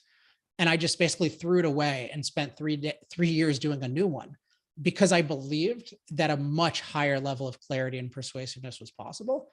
And so I find that to be a very useful thing, is just always assume that you haven't figured it out. And even if you're good compared to others, you're nothing compared to what's possible. And I find that leads to a lot of innovation. I hope my calendar alert didn't just go through. Alex, I wanted to give you the opportunity as we wind down here to maybe share one more point that we didn't ask you, or that you just want to share either about this book, your last book, or just what you're seeing in the world. So I think, you know, one really important thing is that we're at a very special moment in energy history, both because there's a lot of peril, but also I think there's an unprecedented, at least in my lifetime, and almost 42 now, to really change minds in a rapid way. And I think those of you in the Bitcoin world can attest to the fact that it's possible to change minds in a rapid way, including on the most controversial of issues. Again, fiat money being one of the most controversial. But the point was, it was uncontroversial, right? It was just totally entrenched. And now it's become controversial. And I put it as the moral monopoly has been broken. And I'm very explicit in chapter 11, like my proximate goal is to break the moral monopoly of the moral case for eliminating fossil fuels. And what this book is really is the moral case for a fossil future, that you can think of that as the full title of it. And that's the Bitcoin people in particular, the Bitcoin world, I should say, like should recognize that it's possible in Bitcoin. I think it's possible in energy. And there are two really good factors pointing to this. One is that those of us who are thinking about these issues in a big picture or full context plus pro-human way are having a lot of success in moving people. So me, Michael Schellenberger, you know, now running for governor of California, like this is a really pro-energy person who I think has a real shot at being governor of California, but it certainly has won a lot of hearts and minds, has been on Joe Rogan a couple of times, Bjorn Lomborg, Steve Koonin, Matt Ridley, Robert Bryce. There's a growing number of what I call the energy humanists, and we're having a lot of success, and nobody is really answering us, which is a good sign that we're onto something and that we're going to win over a lot more people. And then the other thing is this energy crisis, right? Because we have right now, people are more open than ever to considering new ideas, because clearly the old ideas are not working. This establishment, this knowledge system that told us, oh yeah, we're going to rapidly eliminate fossil fuels, but don't worry, we can rapidly replace it with green energy. That's clearly not happening. We have Joe Biden scrambling anywhere he can to get more fossil fuels, including from dictatorships like Venezuela. So I think there's an openness. So in this respect, I'm really happy that it took me so goddamn long to finish this book, because it's coming out on May 24th, 2022, when we're sort of at the peak awareness of this energy crisis and when people are really open to it. And I do believe it's the next level in terms of persuasiveness. So everything that worked before for me and for others, I think this is on another level. And so I expect that, in terms of educating, if you expect to disagree, I think you did in advance, like you're going to find it a lot more persuasive than you thought. And if you expect to generally agree, you're going to find it a lot more of an empowering resource than you thought. The final thing I would say is that it's, I think it's May 24th now. Like a lot of book people, book creators or authors, like I'm creating bonuses for people to get the week of, because you wanted to hit the New York Times bestseller list. Not because that's so much fun, but because a controversial book becoming a blockbuster dramatically helps it reach new people. And my only fear is that it gets suppressed and or ignored. I'm very confident. The main thing about a book is just you make it amazing, and then it spreads by word of mouth, and this helps facilitate it. So in that vein, I kind of just created anything I could think of that would be amazing as a pre-order bonus. So we have like a 6-month subscription to my Energy Talking Points premium Substack, which is like kind of the best thing in the world on talking points for energy. That's included. That's a $50 value. I have the Alex notes of the book. So this is like the Cliff's Notes, but made by me. So it's going to condense everything. It's coming out soon. And then maybe, I have a seminar on our live event called How to Talk to Anyone About Climate Change, which is specifically how to talk about the most controversial issue in the world and be effective, which I have a lot of experience at. And then maybe the thing people will be most interested in is that I had a live event with Peter Thiel, who Bitcoin world pretty much knows him right now based on that recent conference, if you didn't know him already. And I'm happy he endorsed both my books. And we had a 90-minute conversation about the future of energy, security, and freedom. Plus, it was hosted by Palmer Luckey, who's an amazing guy who created Oculus. And then Palmer and I had a follow-up conversation. So it's just like a huge amount of content. And all you need to do is just buy the book this week, or if you bought it before, that's fine. And just send the receipt to fossilfuture@alexepstein.com. So that, if I would ask you to take one action, it's probably obvious that I was going to say something like this, but buy Fossil Future this week and send your receipt to fossilfuture@alexepstein.com. Guys, I cannot stress enough. I want to hold up my copy of it. I had such an awesome time reading this. You guys need to get your copy as well. It is out now, available today, I believe, right? So go anywhere. It's available today. Yeah, go anywhere. Fantastic. Anywhere you get books, just go buy it, use it. If you're like me and you don't think you're going to agree with some of these ideas or just the premise of the book, even more of a reason for you to, this is the book that you're going to read that, read things you don't agree with. Open your mind up a little bit. Get out of your bubble. Get out of your comfort zone. It's fun. Trust me. Alex, I want to give you one last mic because we have Davos going on. We have an Oslo Freedom I got Forum. something you're going to love coming out soon. I'm just waiting for this newspaper to tell me whether they want it. I'm so excited to publish something. So yeah, go ahead. Ask me whatever you want. I have very strong view about this thing. I just want to tee up Davos is going on. Like, what if you could say anything to anyone who is attending or speaking at Davos right now? Feel free to look at the camera. Curse words are welcome. I'm actually just pulling up the thing that I've written that I'm desperate to put up. And I've just here's the headline of it.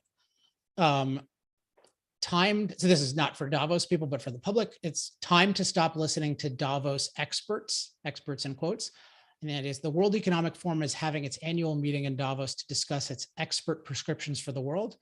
But the World Economic Forum's past prescriptions helped cause the global energy crisis. It needs to be discredited, not listened to.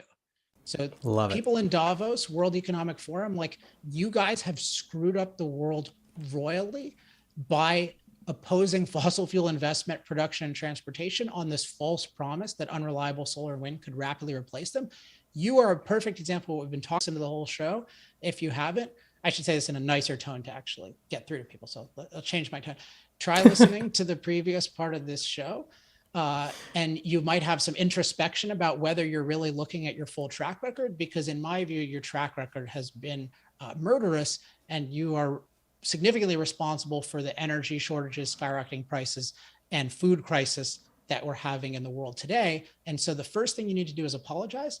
And the second thing you need to do is reflect And if you want to know, if you want to fast forward a very difficult learning process, pick up this book, read chapters 1 through 3, and you'll learn exactly what has been going wrong in your minds.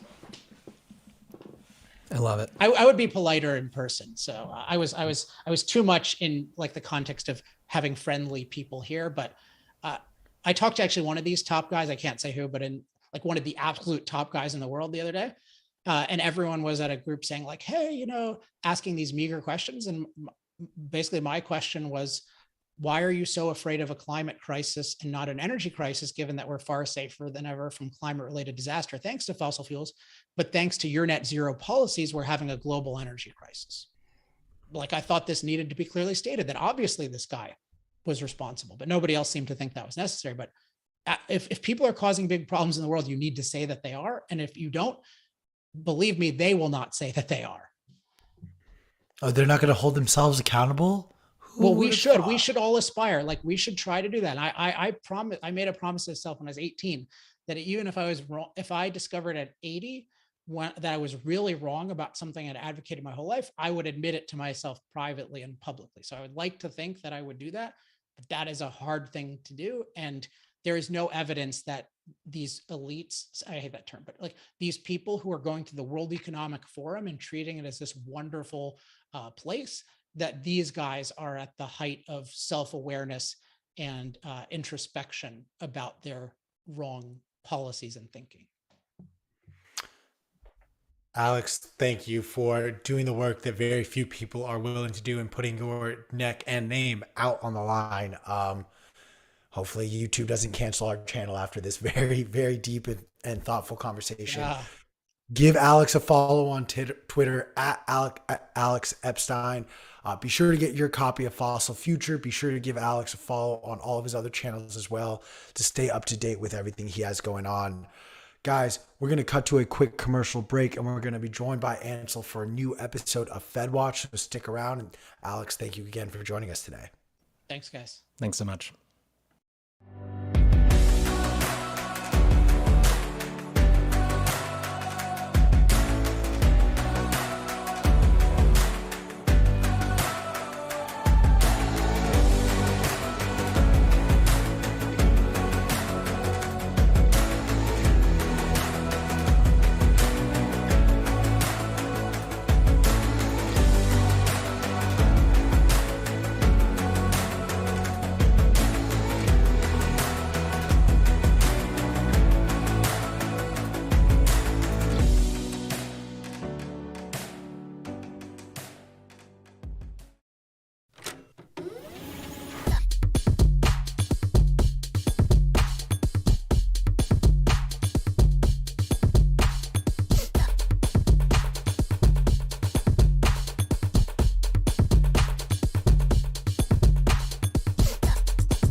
What is up, everybody? Welcome back to another episode of Fed Watch. My name is Ansel Lindner. This is the macro podcast for Bitcoiners. And no CK again this week. He is still on a much-deserved break. But we have a very fun topic to talk about. Of course, Davos is on the tip of everybody's tongue. They just ended the last segment talking about Davos. We're going to dive into a little bit of the history of Davos today. We did talk about this topic last week with Tom Luongo. Great interview. If you guys go back and check that out. Don't forget, we also have an audio feed and I put a companion post on Bitcoin Magazine. So if you miss the charts or whatever, and you're just listening to audio, you can always go to Bitcoin Magazine and look that up and see all the charts on the companion post. But great interview. Go check that out. He brought up Davos. His term for Davos is kind of like globalists. I used to call them the globalists that met at Davos, but he calls them Davos man. And anyway, so that's a week by week kind of build up into this conversation on the history of Davos. In my opinion, this week has been a little bit slow on macro and a little bit slow on Bitcoin. But Chris and Q, guys, what are the biggest topics you see out there that Bitcoin Magazine has covered in the live streams since I was last on? Can you guys talk a little bit about that? Yeah, it looks like I'll hop in here real quick. I mean, we've been talking about obviously Davos starting up this week. We were also saying the counterpoint that the Oslo Freedom Forum is going on right now in conjunction to Oslo, Norway. We've actually been live streaming all the Bitcoin segments, but there's much, much more talking about people escaping authoritarian governments. I know Photo Diop, I think I pronounced his name wrong, but him and Jack Mallers had a great talk this morning talking about he comes from a country in Africa that is under French rule, basically the French monetary system. So obviously, I don't want to butcher which nation he's from, but obviously their currency, they don't own their own currency, much like many nations are either dollarized or they use the European franc, the euro dollar or the French currency. So basically they're under the authoritarian thumb of the ECB and the French banks. So just kind of, it gives a good counterpoint that Davos is trying, central bank digital currencies and cryptocurrency, while the Oslo Freedom Forum is talking about Bitcoin, empowering the individuals and escaping authoritarian rule. So that's basically what we've been covering the last couple of days. Awesome. Yeah. I mean, WEF and Davos, they really are the antithesis of Bitcoin, right? And it's interesting that El Salvador just had that assembly going on down there in El Salvador last week.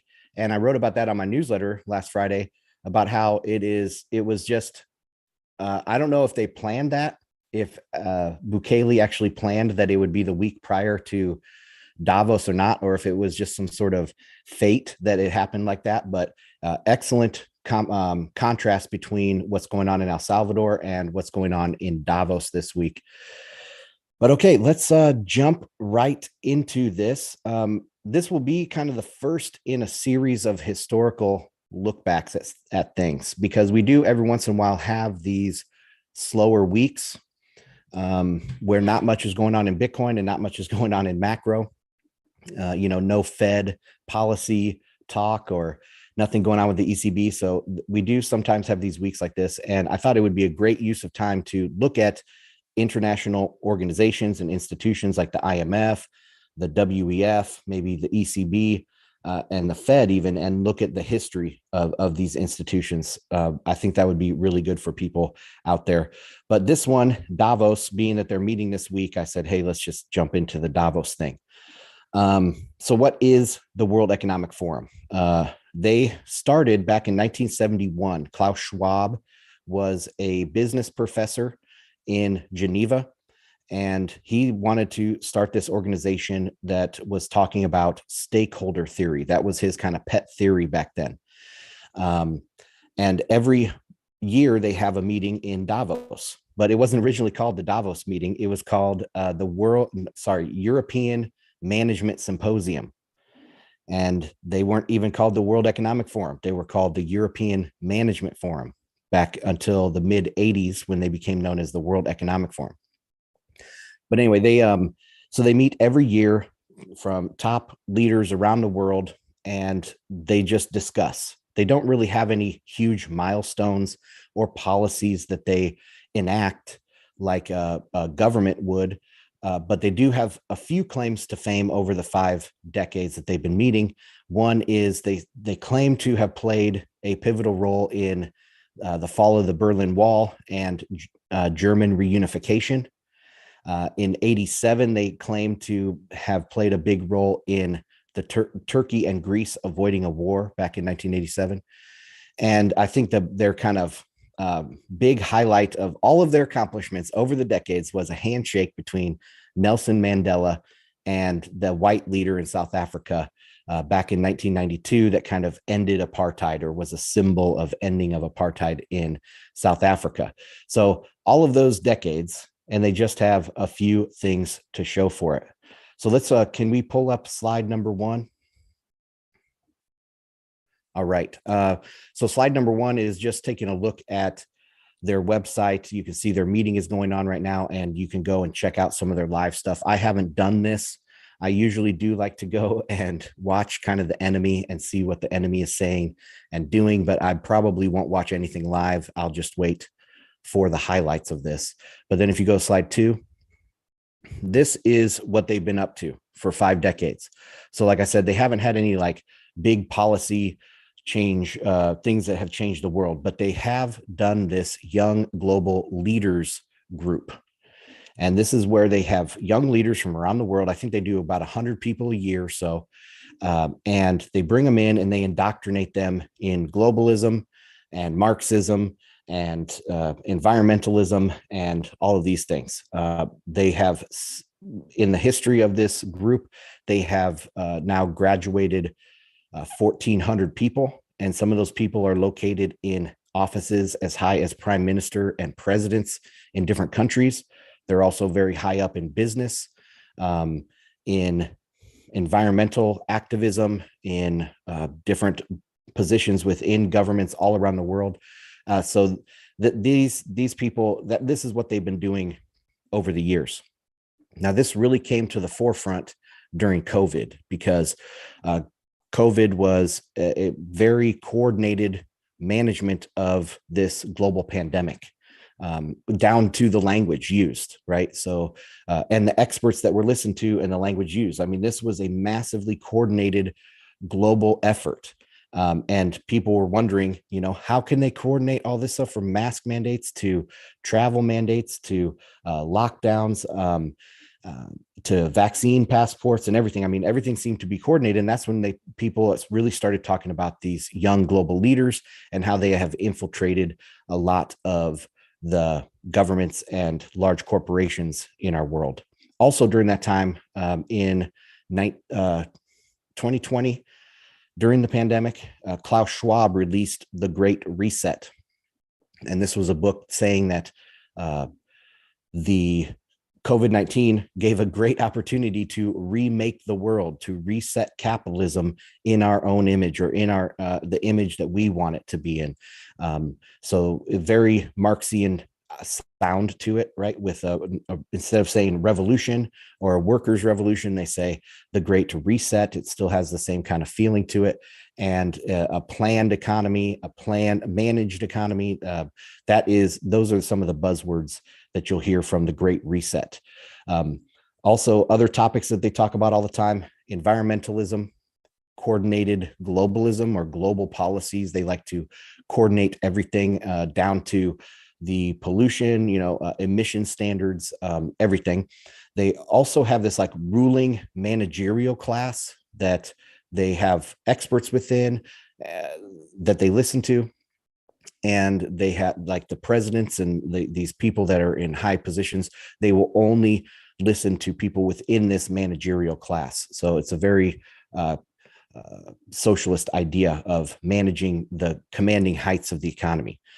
They also talk a lot about population control, sustainable population, and equal outcomes. So bottom line, the WEF is a very Marxist organization that has indoctrinated all of these world leaders into this kind of Marxist ideology about environment and globalism. So I wanted to also dig a little bit deeper into Klaus Schwab. So if you go to slide number 4 there, please.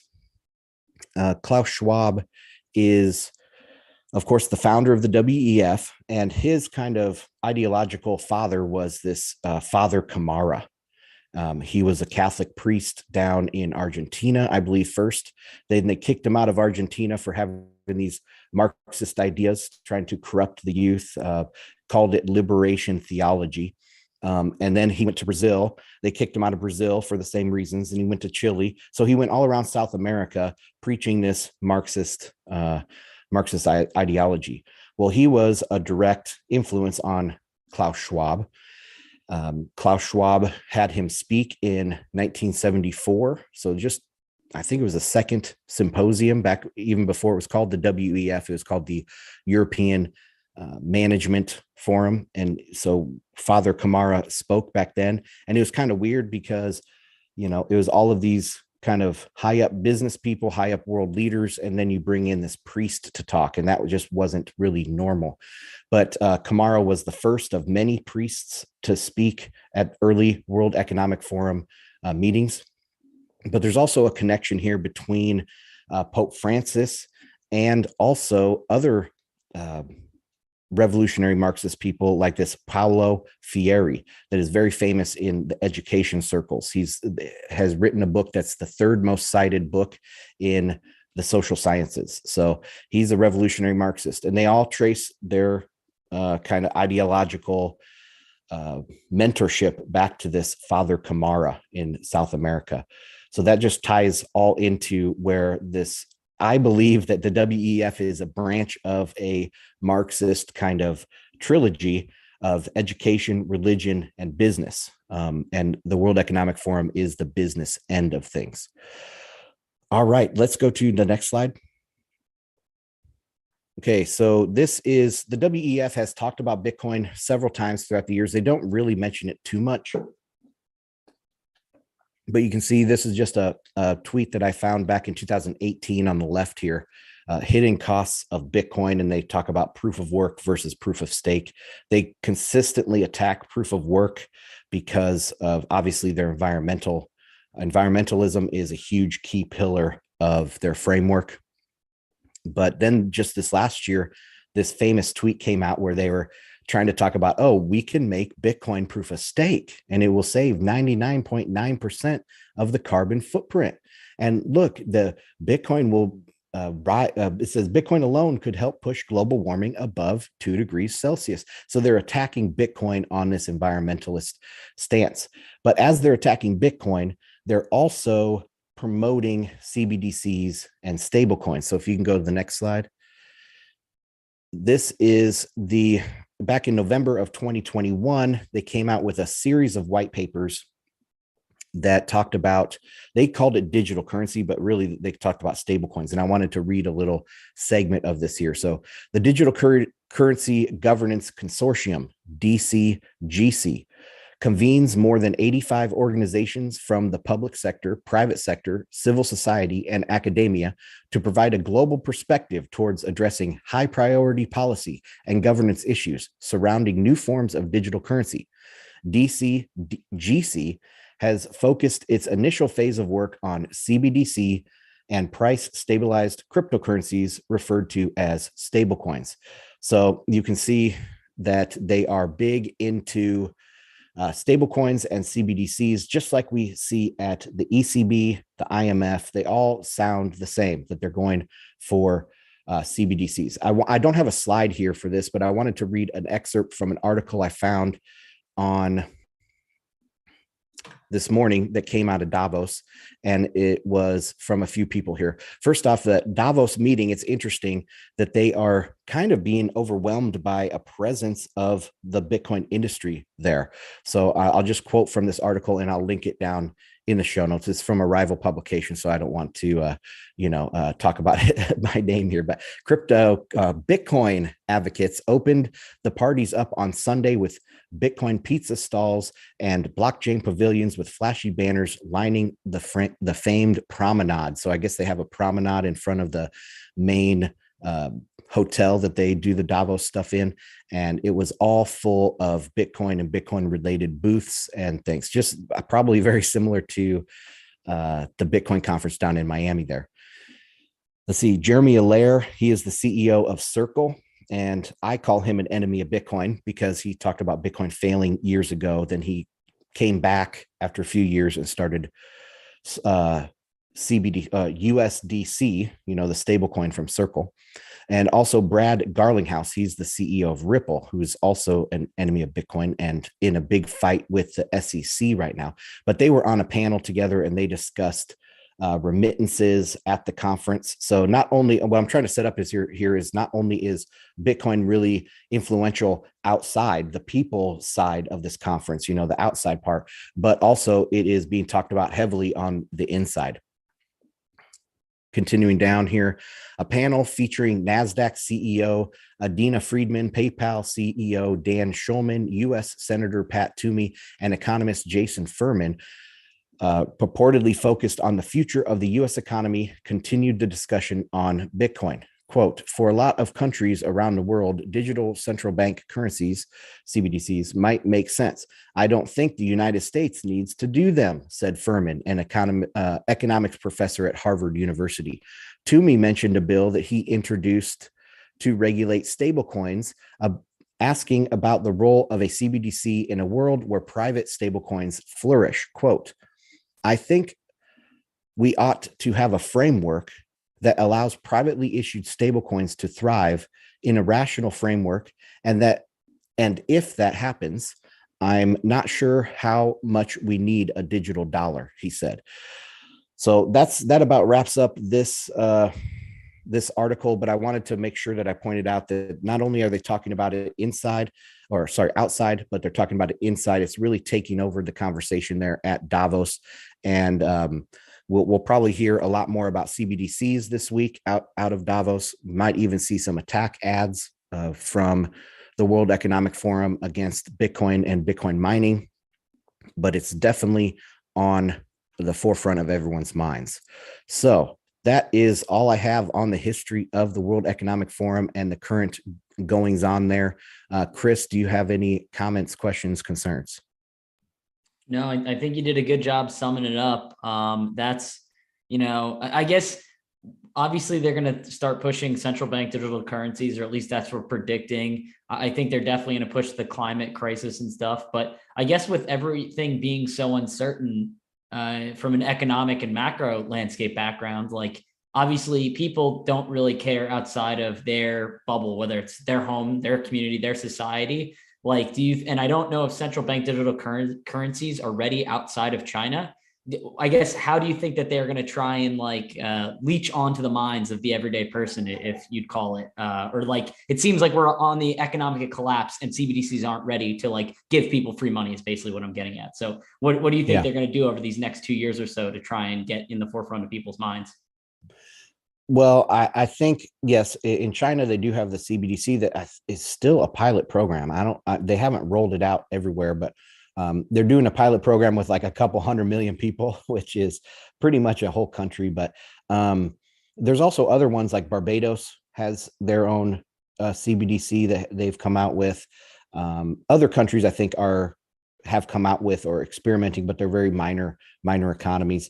I think what this World Economic Forum Davos crowd will work through the ECB. I mean, that's their home turf. So I think they're going to work through the ECB and perhaps give people, handouts. So I personally believe that the European economy is in dire straits. They're in an existential crisis right now with the energy crisis, the food crisis. They have countries that are maybe wanting to leave the European Union, like Hungary. There's just a lot of rise of anti-Europe EU sentiment out there in Europe. So they're kind of at a crossroad. So maybe they will come out with the ECB and say, hey, we will give you guys some sort of UBI with this CBDC, and that might maybe placate the masses, because without the EU, there would be no ECB. And yeah, that's what I kind of think. Yeah, that's the thing. I guess my logic is it's kind of always what have you done for me lately? And I think things are going to break before they have a CBDC ready. I think, to your point, people are going to be desperate for handouts, whether that's the form of UBI, that kind of basically the stimulus checks that went out as the pandemic was beginning, or, if in the future, in a few years' time, they're going to want CBDCs. I guess, Ansel, I'd love your thoughts on the risks of CBDCs, because I know many Bitcoiners believe that once that ushers out into the world, that just proves the use case for Bitcoin, which I agree. But I think there's the counterpoint that we kind of miss as Bitcoiners, that people are going to be so desperate for money, they're going to take the money. And even if they try and use that to then go buy Bitcoin, that's basically like an ultimate KYC that obviously many exchanges do KYC, but it forces it even more so. You see what I'm getting at? It's very different than if you're mining your own Bitcoin, you're getting non-KYC Bitcoin. If you're doing peer-to-peer Bitcoin to like Bitcoin wallet to Bitcoin wallet. But if someone gives you a CBDC that you have to use full KYC, I'm assuming, to get and to receive, and then you go and buy Bitcoin, they immediately have how much Bitcoin you have, what exchange you bought it on, and then they're going to be tracking that address pretty religiously, I would assume. So I guess, what are your thoughts on my ideas? You want to break them apart? Do you think that's how it's going to be? Yeah, that there's a lot there. So first off, on what CBDCs will be and what they mean for money, I think that they are a brand new type of money.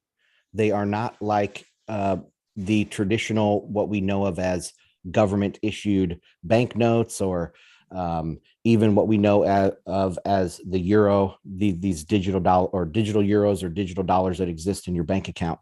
I think they give the ability to print at will, and that old saying of, if you can inflate it, you will inflate. So if you can print money, you will print money. There has been some kind of restraint on that in the normal money printing process, because of the way that money is printed in the process of a loan, and those loans need to be paid back to make the whole system work. So that puts a natural limit on how much money can be printed. But with a CBDC, that limit is completely taken away. We go from a credit-based money, which what we have now with the dollar and the euro and all other currencies, and we go to a strict fiat-based system that is just completely dependent on the whims of whoever controls it. So I do think that they know this, because the Fed has come out with several speeches. Randall Quarles, he was the vice president of the Fed until just a few months ago when he quit. He has a speech from last year where he detailed out exactly what stable coins are. I mean, as if he were a Bitcoiner talking about what stable coins are, and he's making all the exact arguments in a very eloquent way. So I know the central bankers know this, right? But they might go through with it anyway, because they don't want to lose their power, and they think this is a good way to print money. Now, as for the KYC thing, Powell has said that any digital dollar would need to be extremely private, would have to have privacy baked in. But I don't think that the US is going to do a digital CBDC for the dollar. I think they're just going to regulate the digital dollars out there already with Tether and USDC and all those. So I think they're just going to regulate those. They're not going to have a digital dollar. And then it will be kind of similar to whatever rules you have with banking and your credit cards. So the use of Tether in the future is going to be regulated, and it's going to be very similar ID to the way you use a credit card. But you'll always be able to buy Bitcoin anonymously through barter, over the counter. You can do it over the counter, just like you could buy it today. You'll always be able to do that. So it might be a little bit harder to do it anonymously in the future, but I don't think it's going to be a huge difference. Does that cover most of those questions? Yeah, I think so. And I think there's one more thing I was going to ask before, I guess, either Q or Alex or P hop in here.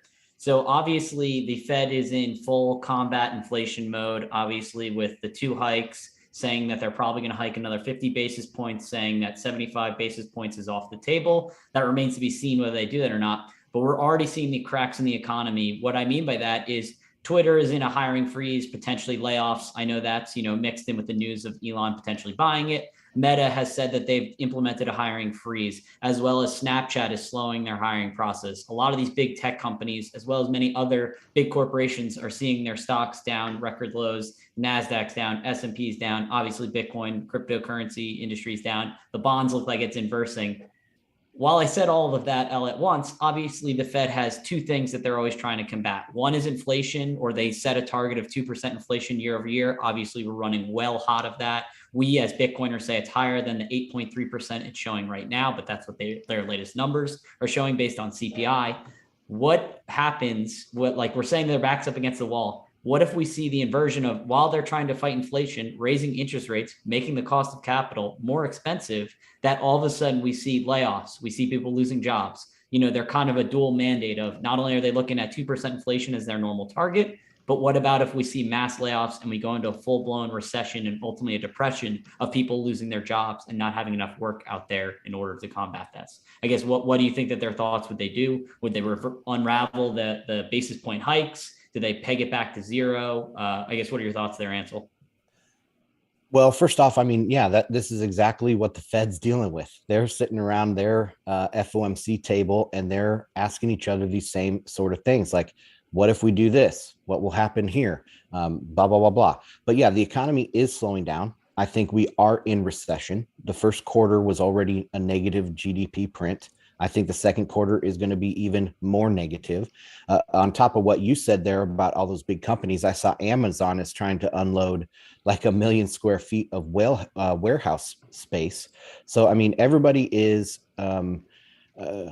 feeling the pinch, right? Feeling the hurt. And we're going to hear more about stagflation coming up in the next few months. But of course, I am in the deflationary camp. And I think that if you look at the April CPI, the month over month was the lowest in like 18 months. And that was 0.3% from March to April. I mean, that is only a 3.6% annualized CPI print if you take month over month and you annualize that. So I think the from April to May, if it stays down there at 0.3 or 0.4% month over month, it's going to come down drastically. And I think that we will return to a 3 or 4% inflation rate before people have the ability to really talk about stagflation too much. So the Fed is going to come into like probably June and July, and see, okay, we've raised now 3 times, and the CPI is showing like it's starting to come down, and there's real big signs of recession coming. So what do? That's why I think that they are going to pause. They don't have to cut. As if they just pause their rate hikes, that will be seen as extremely accommodative and extremely bullish for risk assets. If they just pause and they say, we're going to pause, we're going to wait till September, and we're going to reevaluate then, right? That's going to be extremely bullish. What they do after that, maybe they have 1 or 2 more after that, but I don't think they can hike very far. It's eventually going to turn over. And within, like Tom Luongo last week, he was like, no, they're serious. They're going to raise it to 7-8% and they're going to crash everything.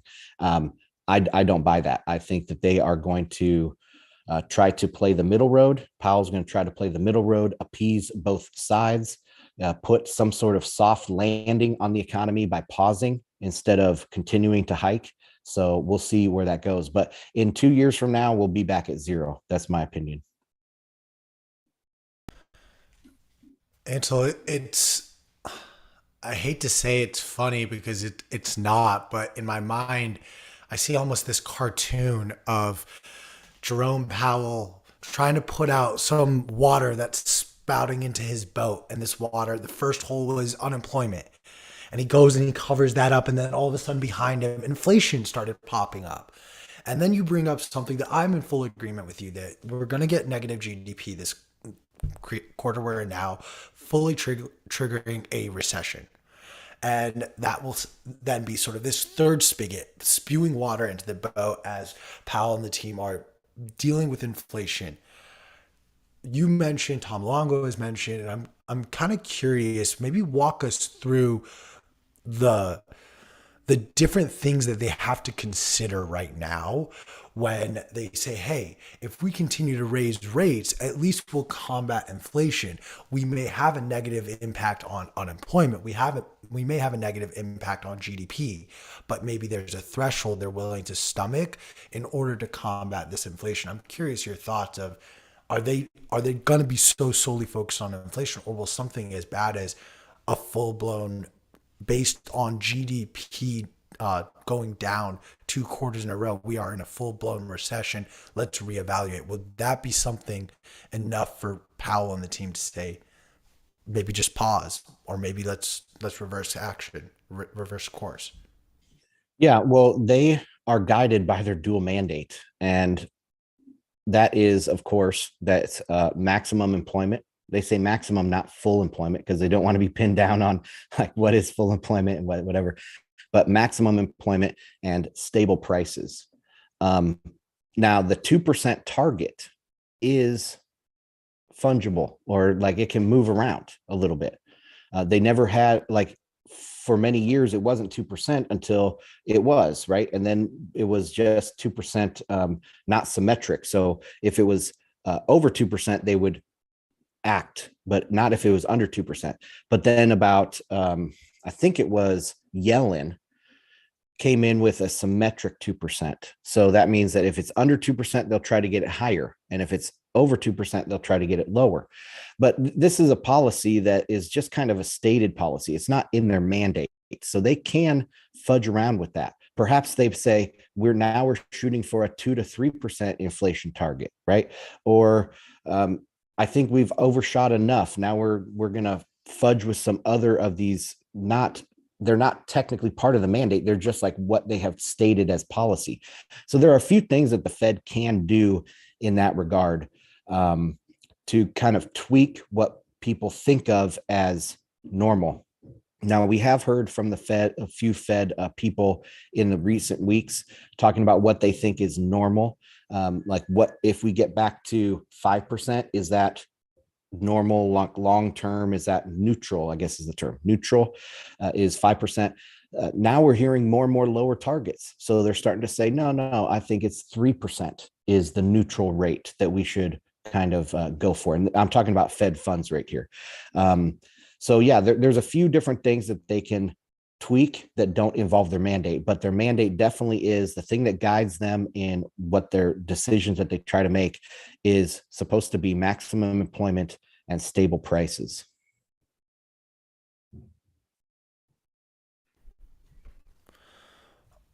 It's again, it's not funny, but it is funny. Like, they make up their own rules, their own mandate of maximum employment, 2% in inflation. Like, that's their own mandate. They could just, oh, you know what? This is maximum employment. Or, hey, actually, we don't really care so much about that anymore because we already reached that. Now let's get GDP on track.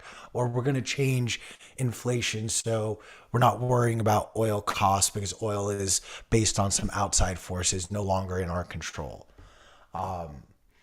What,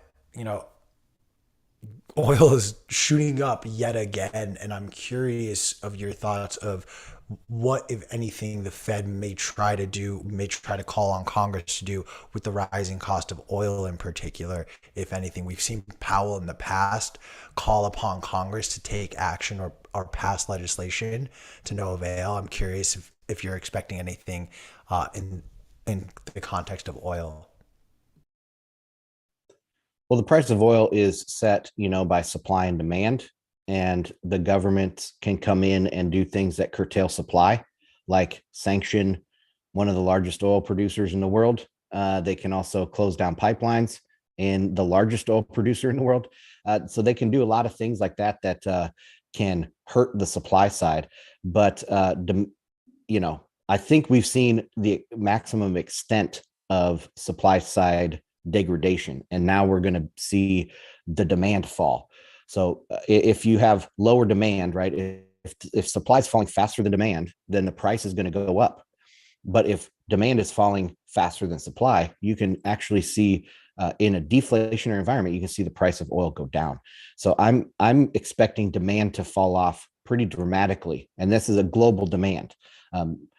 As China, realizes that they are in a massive credit financial crisis, and Europe is entering into financial crisis, and even the US now is in recession. I think that, the demand for oil is going to fall by millions of barrels a day. So I don't really expect the price of oil to go much, much higher. Maybe make new highs above, what was it, like I think it got up to like 128 or something back in March. I think it could go a little bit higher than that, but long term, over the next 1 year, I think we're going to see lower oil prices than it is today. So that's how I kind of look at oil, is a supply and demand. Supply has been hit pretty hard, and now it's demand's turn to get hit really hard. Oh, and I want to circle back on what the Fed is thinking. So with CPI, if I'm correct, that CPI will start coming down over the next couple months, and we'll see maybe a 4% CPI instead of a 8% print. That gives them a lot of leeway, right? Because am I breaking up? Because I saw an unstable connection. Am I good? Okay. So yeah, as CPI starts coming down, that gives the Fed a lot of room to maneuver with their narratives and with their talking points. And that's what I expect to happen. So we'll see a lot of new things pushed out, like maybe they move the symmetric 2%. Maybe they say, hey, neutral for the Fed funds is actually 2.5% going forward in the future. They can do a lot of things that they have room to do because CPI is coming down. That's the key, that CPI will actually come down. And that will be driven by your last question, which is the oil price. So supply has come down. Now demand is going to crash. The price of oil come down, and that will take CPI down. And so see, everything is connected in my in my crazy theory.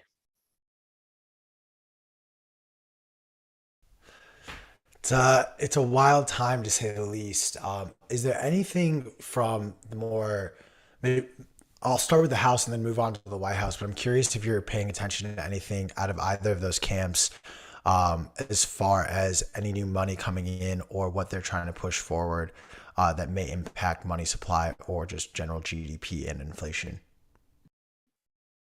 So your question is about what's going on with Congress and the White House and their policies and how that's going to affect it. Oh boy, I haven't seen anything recently talking about any sort of stimulus checks, new stimulus checks or new government spending, getting it right out into the hands of the people. And that's what really pushes prices up in the short term. They're arguing about Ukraine, giving $40 billion to Ukraine. That's not really going to have any effect whatsoever on CPI. So no, I don't see anything coming out of Congress or the administration. I mean, other than these oil regulations, I saw that they're trying to shut down perhaps one of the Alaskan pipelines or something like that. New drilling leases, perhaps. I did see that, the oil companies are suing the federal government for blocking their leases. And if that goes through, I think they already passed the first step, and the judge has said you can't deny these oil leases to these companies. But then, of course, the government can appeal and appeal and appeal and push off. But if that ever comes to a resolution, say in the next 6 months, where they can open up new lands, that is also going to have a dramatic effect on the price of oil and hence then CPI. So that's kind of maybe what I'm watching. I don't really watch too much what's coming out of there, out of Washington, all that closely. I think more about the Federal Reserve and, monetary policy stuff. Ansel, I got something to add to that real quick. So if you just put yourself in the shoes of being on the board of an oil company, let's just say Exxon, BP, take your pick. Why? I mean, obviously they want to fight to have the ability to open up more wells, but why would you? Like, with prices going up, you can keep your supply or the amount that you're putting onto the market the same, and basically demand is going through the roof because things are opening back up and you're basically making a killing. Obviously, things are getting more expensive, but it's more beneficial to the energy producers themselves. I know just from my experience, like even if they win it, let's just say 6 months to a year, you're going to still have an administration that I assume would be more hostile to them. So it's almost like a net negative for them to even open up more oil wells. I don't know what your thoughts on that, Ansel. Yeah, well, before I answer that, I just want to detail out that it's a long process to open up these oil wells, and I'm not a expert on this by any means, but I do listen to a lot of podcasts about oil, about macro and stuff, and it takes months. And I did live in Oklahoma for 8 years of my life, and I had friends in the oil industry, that they would work on the oil rigs out in the country, and it takes years or it takes months to recruit the team to go out into the field and work at that well. Plus, it takes months to get the financing together to actually start drilling. And so it's a multi-month process, 6 to 12 months probably, to get a new rig up and running. And so you're thinking about doing that by 100 or 200 times to get 200 new wells opened up. It takes a lot of time to do that. So it's not like you can just the oil price went up or down and we can now turn up the oil spigot, but the price of oil will react. So if they open up new leases, they'll try to price that in to the market, and that's why oil prices will fall, and then supply will come back online after about a year's time. So that's kind of how I'm seeing it work. Now, why would they want to open up new rigs if they're enjoying this high oil price? Well, there's two things here. One is just plain competition. So these people want to grab a little bit of market share. Why wouldn't if my competitor is not doing that? Well, I'm going to do that because I'm going to make money. I mean, you're making that marginal difference. Your marginal revenue is over your marginal cost, right? So you're still making profit and you can grab market share. Another thing is demand destruction. So if you let it go too far, right, you're going to actually hurt your customer. And now your customer is going to be in dire straits or worse shape, and they're not going to be able to afford as much of your product in the future. So you have those two things, competition for market share and demand destruction. You have to be careful that you're not hurting your customer, because you want that customer to be a repeat customer, right? And if you milk them for all they're worth today, they're not going to be able to come back tomorrow. And so that's how I'd answer that question.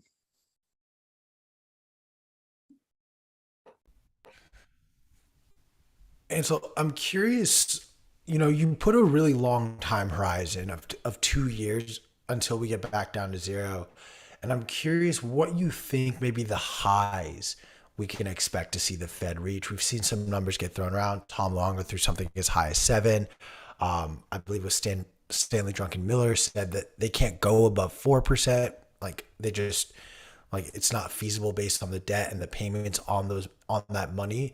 So I'm curious if you have sort of a threshold or a max that you're anticipating.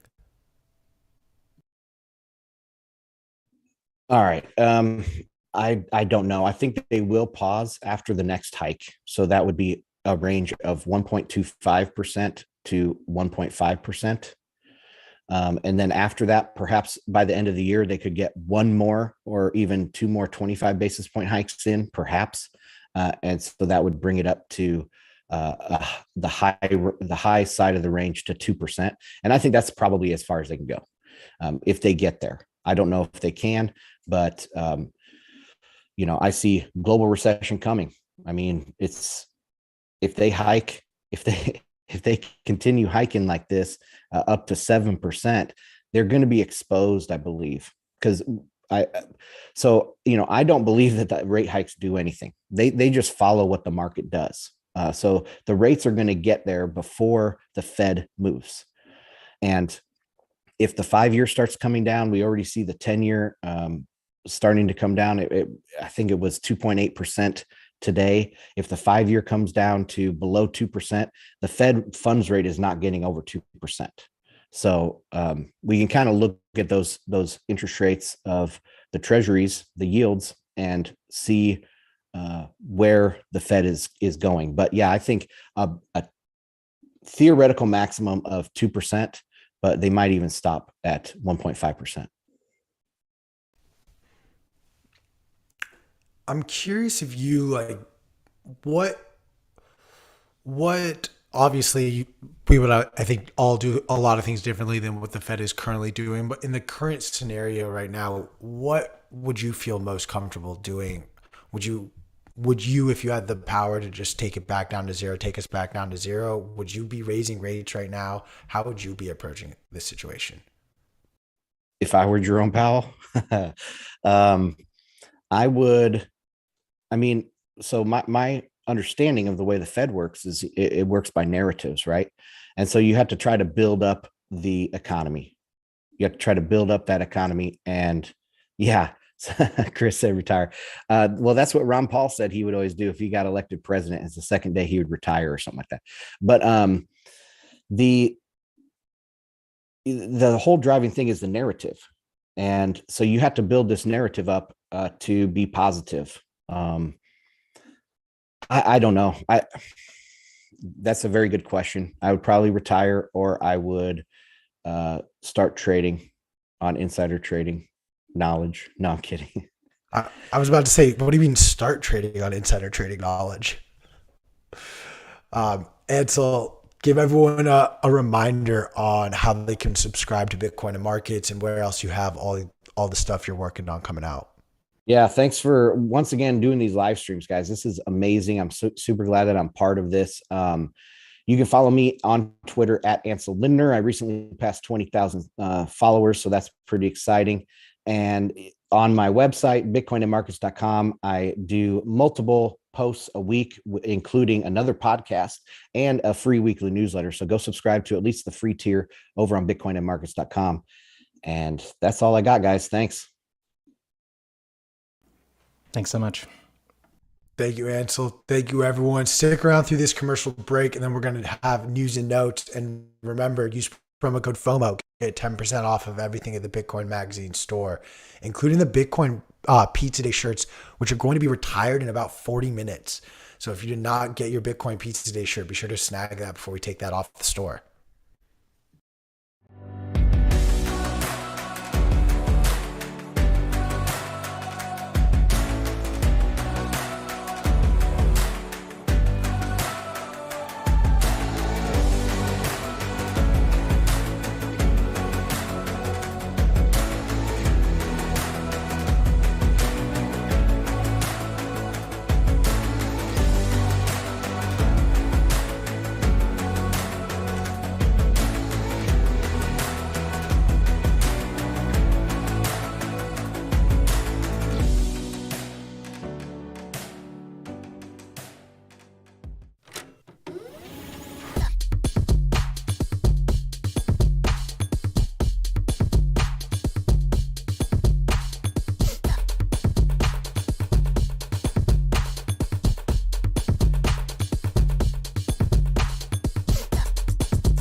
We are back, guys, and it is news and notes with myself, P, Chris. I literally pointed at the wrong one to each of them, but how dare you?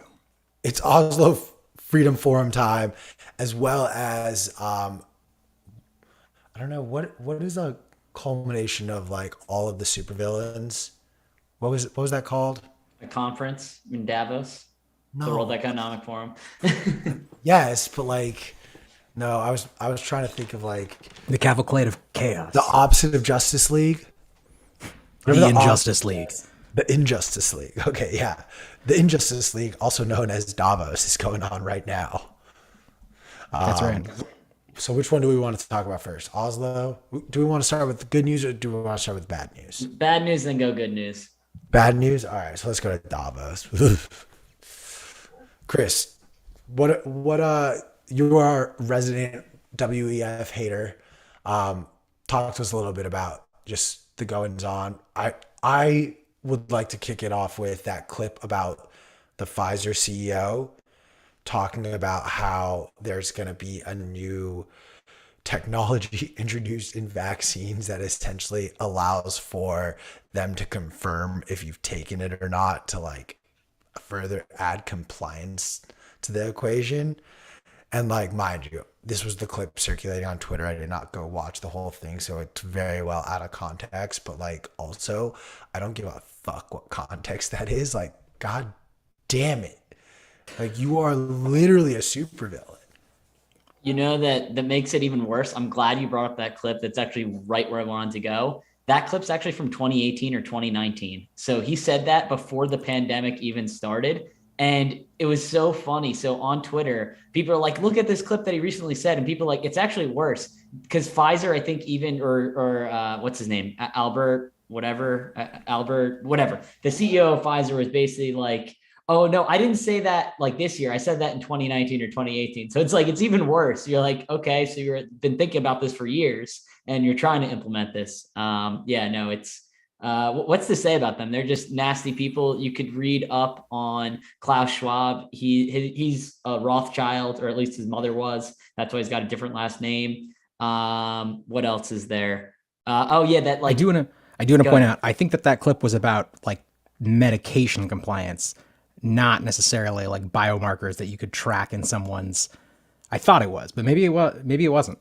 My impression was. Yeah. My impression I was it was said like it was a 1 minute clip circulating on Twitter out of context. So I'm glad I started with that. My understanding is that he I'm wants that to give dumbass who everybody fell for it. an anal suppository that can track your whereabouts at all times, 100% of the time, 150% of the time. No, Do you this not I have one? You know, No, you I'm can kidding. just stick the Apple, like whatever the tile. You can just shove that up your ass. exactly. Just so that for the avoidance of confusion, this is totally fucked up. I'm not making a joke because I think that it's being overstated. It's the whole game here is how to track everyone all the time so that we can enforce certain policies and, in my opinion, take away human freedoms. That's what Kyle Klaus is all about. That's what he's trying to do.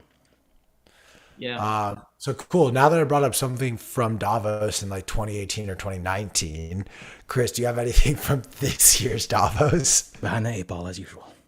I think Alex Gladstein summed it up pretty well, which ties in with Oslo Freedom Forum, which obviously he's helping run with the Human Rights Foundation. We've been streaming it in the early mornings on the East Coast time, at least, even earlier if you're on the West Coast. But we've been trying to stream all the Bitcoin clips. There is a strong emphasis on Bitcoin. There's many great Bitcoiners there trying to teach the activists and people trying to escape authoritarian regimes. I know that there was a lot of all hands stuff of receiving sats, sending sats, setting up a wallet. How do you recover a wallet if you like lose, if your device breaks? So there was a lot of good all hands work, and we've got a couple people from BM there as well. But Gladstein basically, going back to his tweet, basically sums up, it pretty much sums it up that Davos is talking about the Great Reset, central bank digital currencies, and like cryptocurrencies and stable coins, while the Oslo Freedom Forum is talking about Bitcoin and independent, the individual freedoms and liberties. So I think that sums it up pretty great. I know many people have said crypto is an attack on Bitcoin. I agree with that sentiment. And, just look at who's getting into crypto right now. Klaus Schwab saying to use Fed coin or Klaus Schwab coin or Schwab coin or whatever it may be. You're telling me that you don't want to buy Schwab coin? I rate Miami coin slightly above it, but yeah, no, I don't want that coin. With all this talk about like Bitcoin, though, what, if anything, have you been hearing about just like, or has there been any rumblings that you've seen around Bitcoin mining and energy in particular? I guess I'll go with that as well. I mean, they were saying that they are talking about the climate crisis, the goals for 2030 and ultimately their goals to be net neutral by 2050. And then, there was a great tweet of dunking on them, basically showing like a row of private jets lined up outside of a Swiss airport of all their private jets lined up next to each other, which I think is hilarious. And I know Mark Moss even mentioned it. He's like, yep, this is good for the environment. And then, I want to bring up, and I actually want to toss this back to you guys. Do you guys know Jack Pose? I forget his last name. He's a reporter, an independent reporter, Jack Posick or whatever. I think he was arrested by the World Economic Forum's private police force, or at least that's what it looked like. They were wearing patches, like they looked like Swiss police. They had like Polizia on their back, and it had like a patch that said like World Economic Police Force. I think that they implemented that police force in 2009 or 2008 when I was trying to look up online. So I guess this is the private police force. And basically, from what I see in the videos, there was a couple of them that circled the internet from two different people. He was just sitting at a bench outside of a restaurant, and the police basically surround his table, and they weren't violent, but they're just like, yeah, you need to leave. And he's like, what have I done wrong? They're like, you're not allowed to be here. He's like, I'm an independent journalist. I'm just here to like record what's going on. They're like, yeah, we don't like that. And basically they're just giving very weird answers. They gave him a ticket for narrative violation. You guys seen? They didn't, but it was pretty close to that. Go ahead, Pete. Sorry. I feel like it's like in, I don't know if you watch the show Loki, where I forget what the term they use is, but it's like, you violated your timeline. Now you have to die.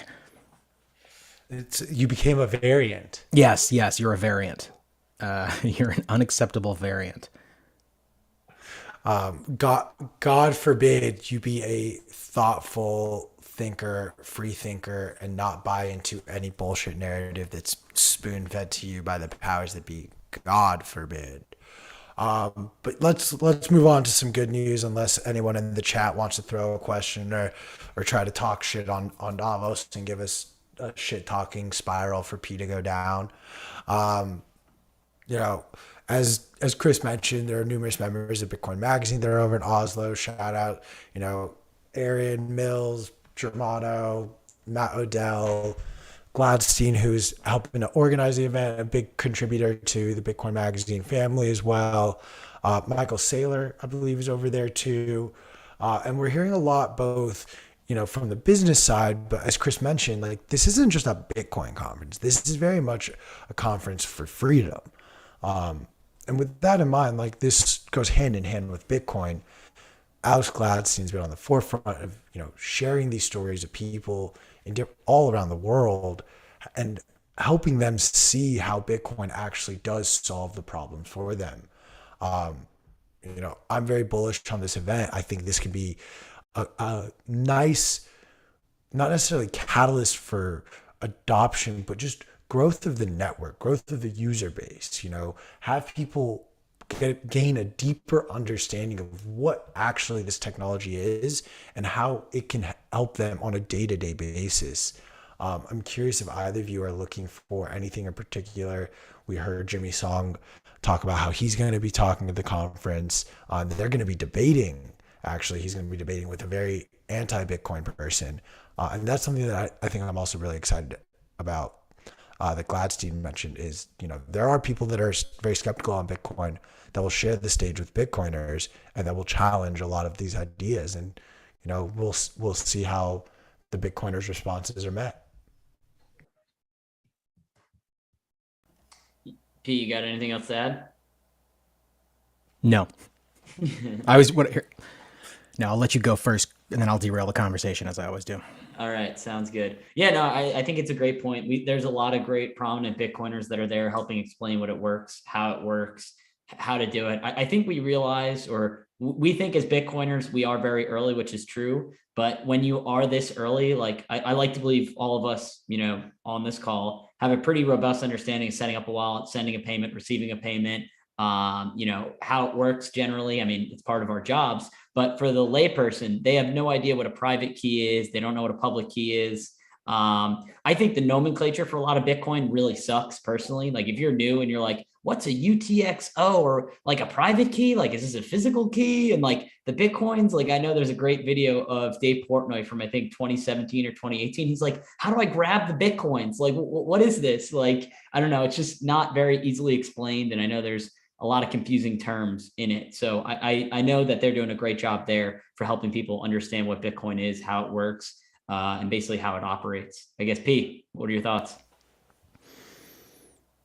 Q, was that an answer to your question? No, I feel like you derailed the conversation even more than I would have. Thank you, Chris. Some producer you are. No. I think that, to your point, Q, the the larger context for the Oslo Freedom Forum is really important. And I think, which is to say, freedom, as you might guess from the name. And Bitcoin is only one part of that, as you were saying. So I guess I just agree with everything that you said, which is those discussions with people who are strong proponents of freedom in specific ways. And that can mean so many different things to so many different people. But all the people that are speaking at the Oslo Freedom Forum are good, they're good actors, or they have something meaningful to contribute to those discussions. And not all of them are necessarily deeply in the Bitcoin space. And I think those conversations where you have two incredibly intelligent people who are both approaching the conversation from a position of genuine learning and genuine understanding, or trying to understand, those are where the most important discussions can happen. Because, if you have everybody on stage and everybody just agrees with everybody else, then it can end up just becoming a, kind of an echo chamber. But the way that people really learn the most is by hearing differing opinions, hearing the logic behind them, separating out the narrative, or being able to separate out the narrative from the fact, and then forming their own more informed opinions. And so I think that's fantastic. I'm also excited for that conversation with Jimmy Song. And the other thing that I was going to say, I didn't say it during the conversation earlier with Epstein, but I feel like one of the fossil fuels that everybody would be deprived by, or would be deprived if fossil fuels were not such a thing, is the oil you use in your hair, and the beautiful locks that you have. So I'm surprised you didn't bring that up. Sort of like do you like my hair? And if so, then you're pro fossil fuels. That's my contribution here. This is all natural, baby. Of course it is. Of course. Got to push that narrative, bro. Got to push that narrative. He's just salty. His flow doesn't look as good as mine. It's true. It's 100% true. My flow looks like garbage. And so I'm going to tie you down one day and transplant all your hair onto my head. Any final thoughts? Should we wrap? Should we give some sats away? Should we throw some sats? We can throw some sats in the chat. So we'll throw it in Rumble and YouTube. Do you want to explain Earned Carrot? I've been explaining it in text, but Q, if you want to do that while I'm queuing this up. Yeah. Oh, so our Pico. I just had one other thing, which is there was a No Bullshit Bitcoin, which is a fantastic Telegram channel. If you are not already in there, I would highly recommend that you jump in. It's a lot of signal, no noise. They were pointing out that recently Twitter was they put it ablaze with this narrative that that the El Salvador event, there's all these countries, 47 countries or whatever it was, were there to specifically discuss Bitcoin. They were not. It's a financial inclusion event. But as they say, Bitcoin just happens to be the most inclusive financial network in the world. I bring that up because I thought it was an interesting moment of, again, this narrative pushing, right? And everyone does it, right? We're all trying to construct these narratives that support our beliefs. Now, we all happen to believe that Bitcoin is the most important asset that anyone could own. And so as they're doing at Oslo, they're trying to educate people about it and help people understand how important it is as an asset. But you always have to be critically evaluating all the information that you hear, whether the information agrees with your core sentiment or if it disagrees. I would just challenge everyone to always be looking at their own ideas and others critically, even when they agree with you. Love that. Read something that you don't agree with. Watch a news program you don't necessarily align with. Have multiple perspectives coming at you. Honestly, I don't want to. I think that's okay, yeah. Fine, I'll talk about Carrot, Chris. God. Carrot's this really awesome app that was developed and essentially is transformed and changed like 20 different times. But right now, it allows you to read articles from Bitcoin Magazine as well as other publications, and you earn sats for reading these articles. You're already reading these articles anyway, so why not earn a little bit of Bitcoin while you're doing it? It's as it's further being developed, it's going to continue to allow you to use and interact with the Bitcoin blockchain, the Bitcoin network, in ways that you may not have seen or utilized previously.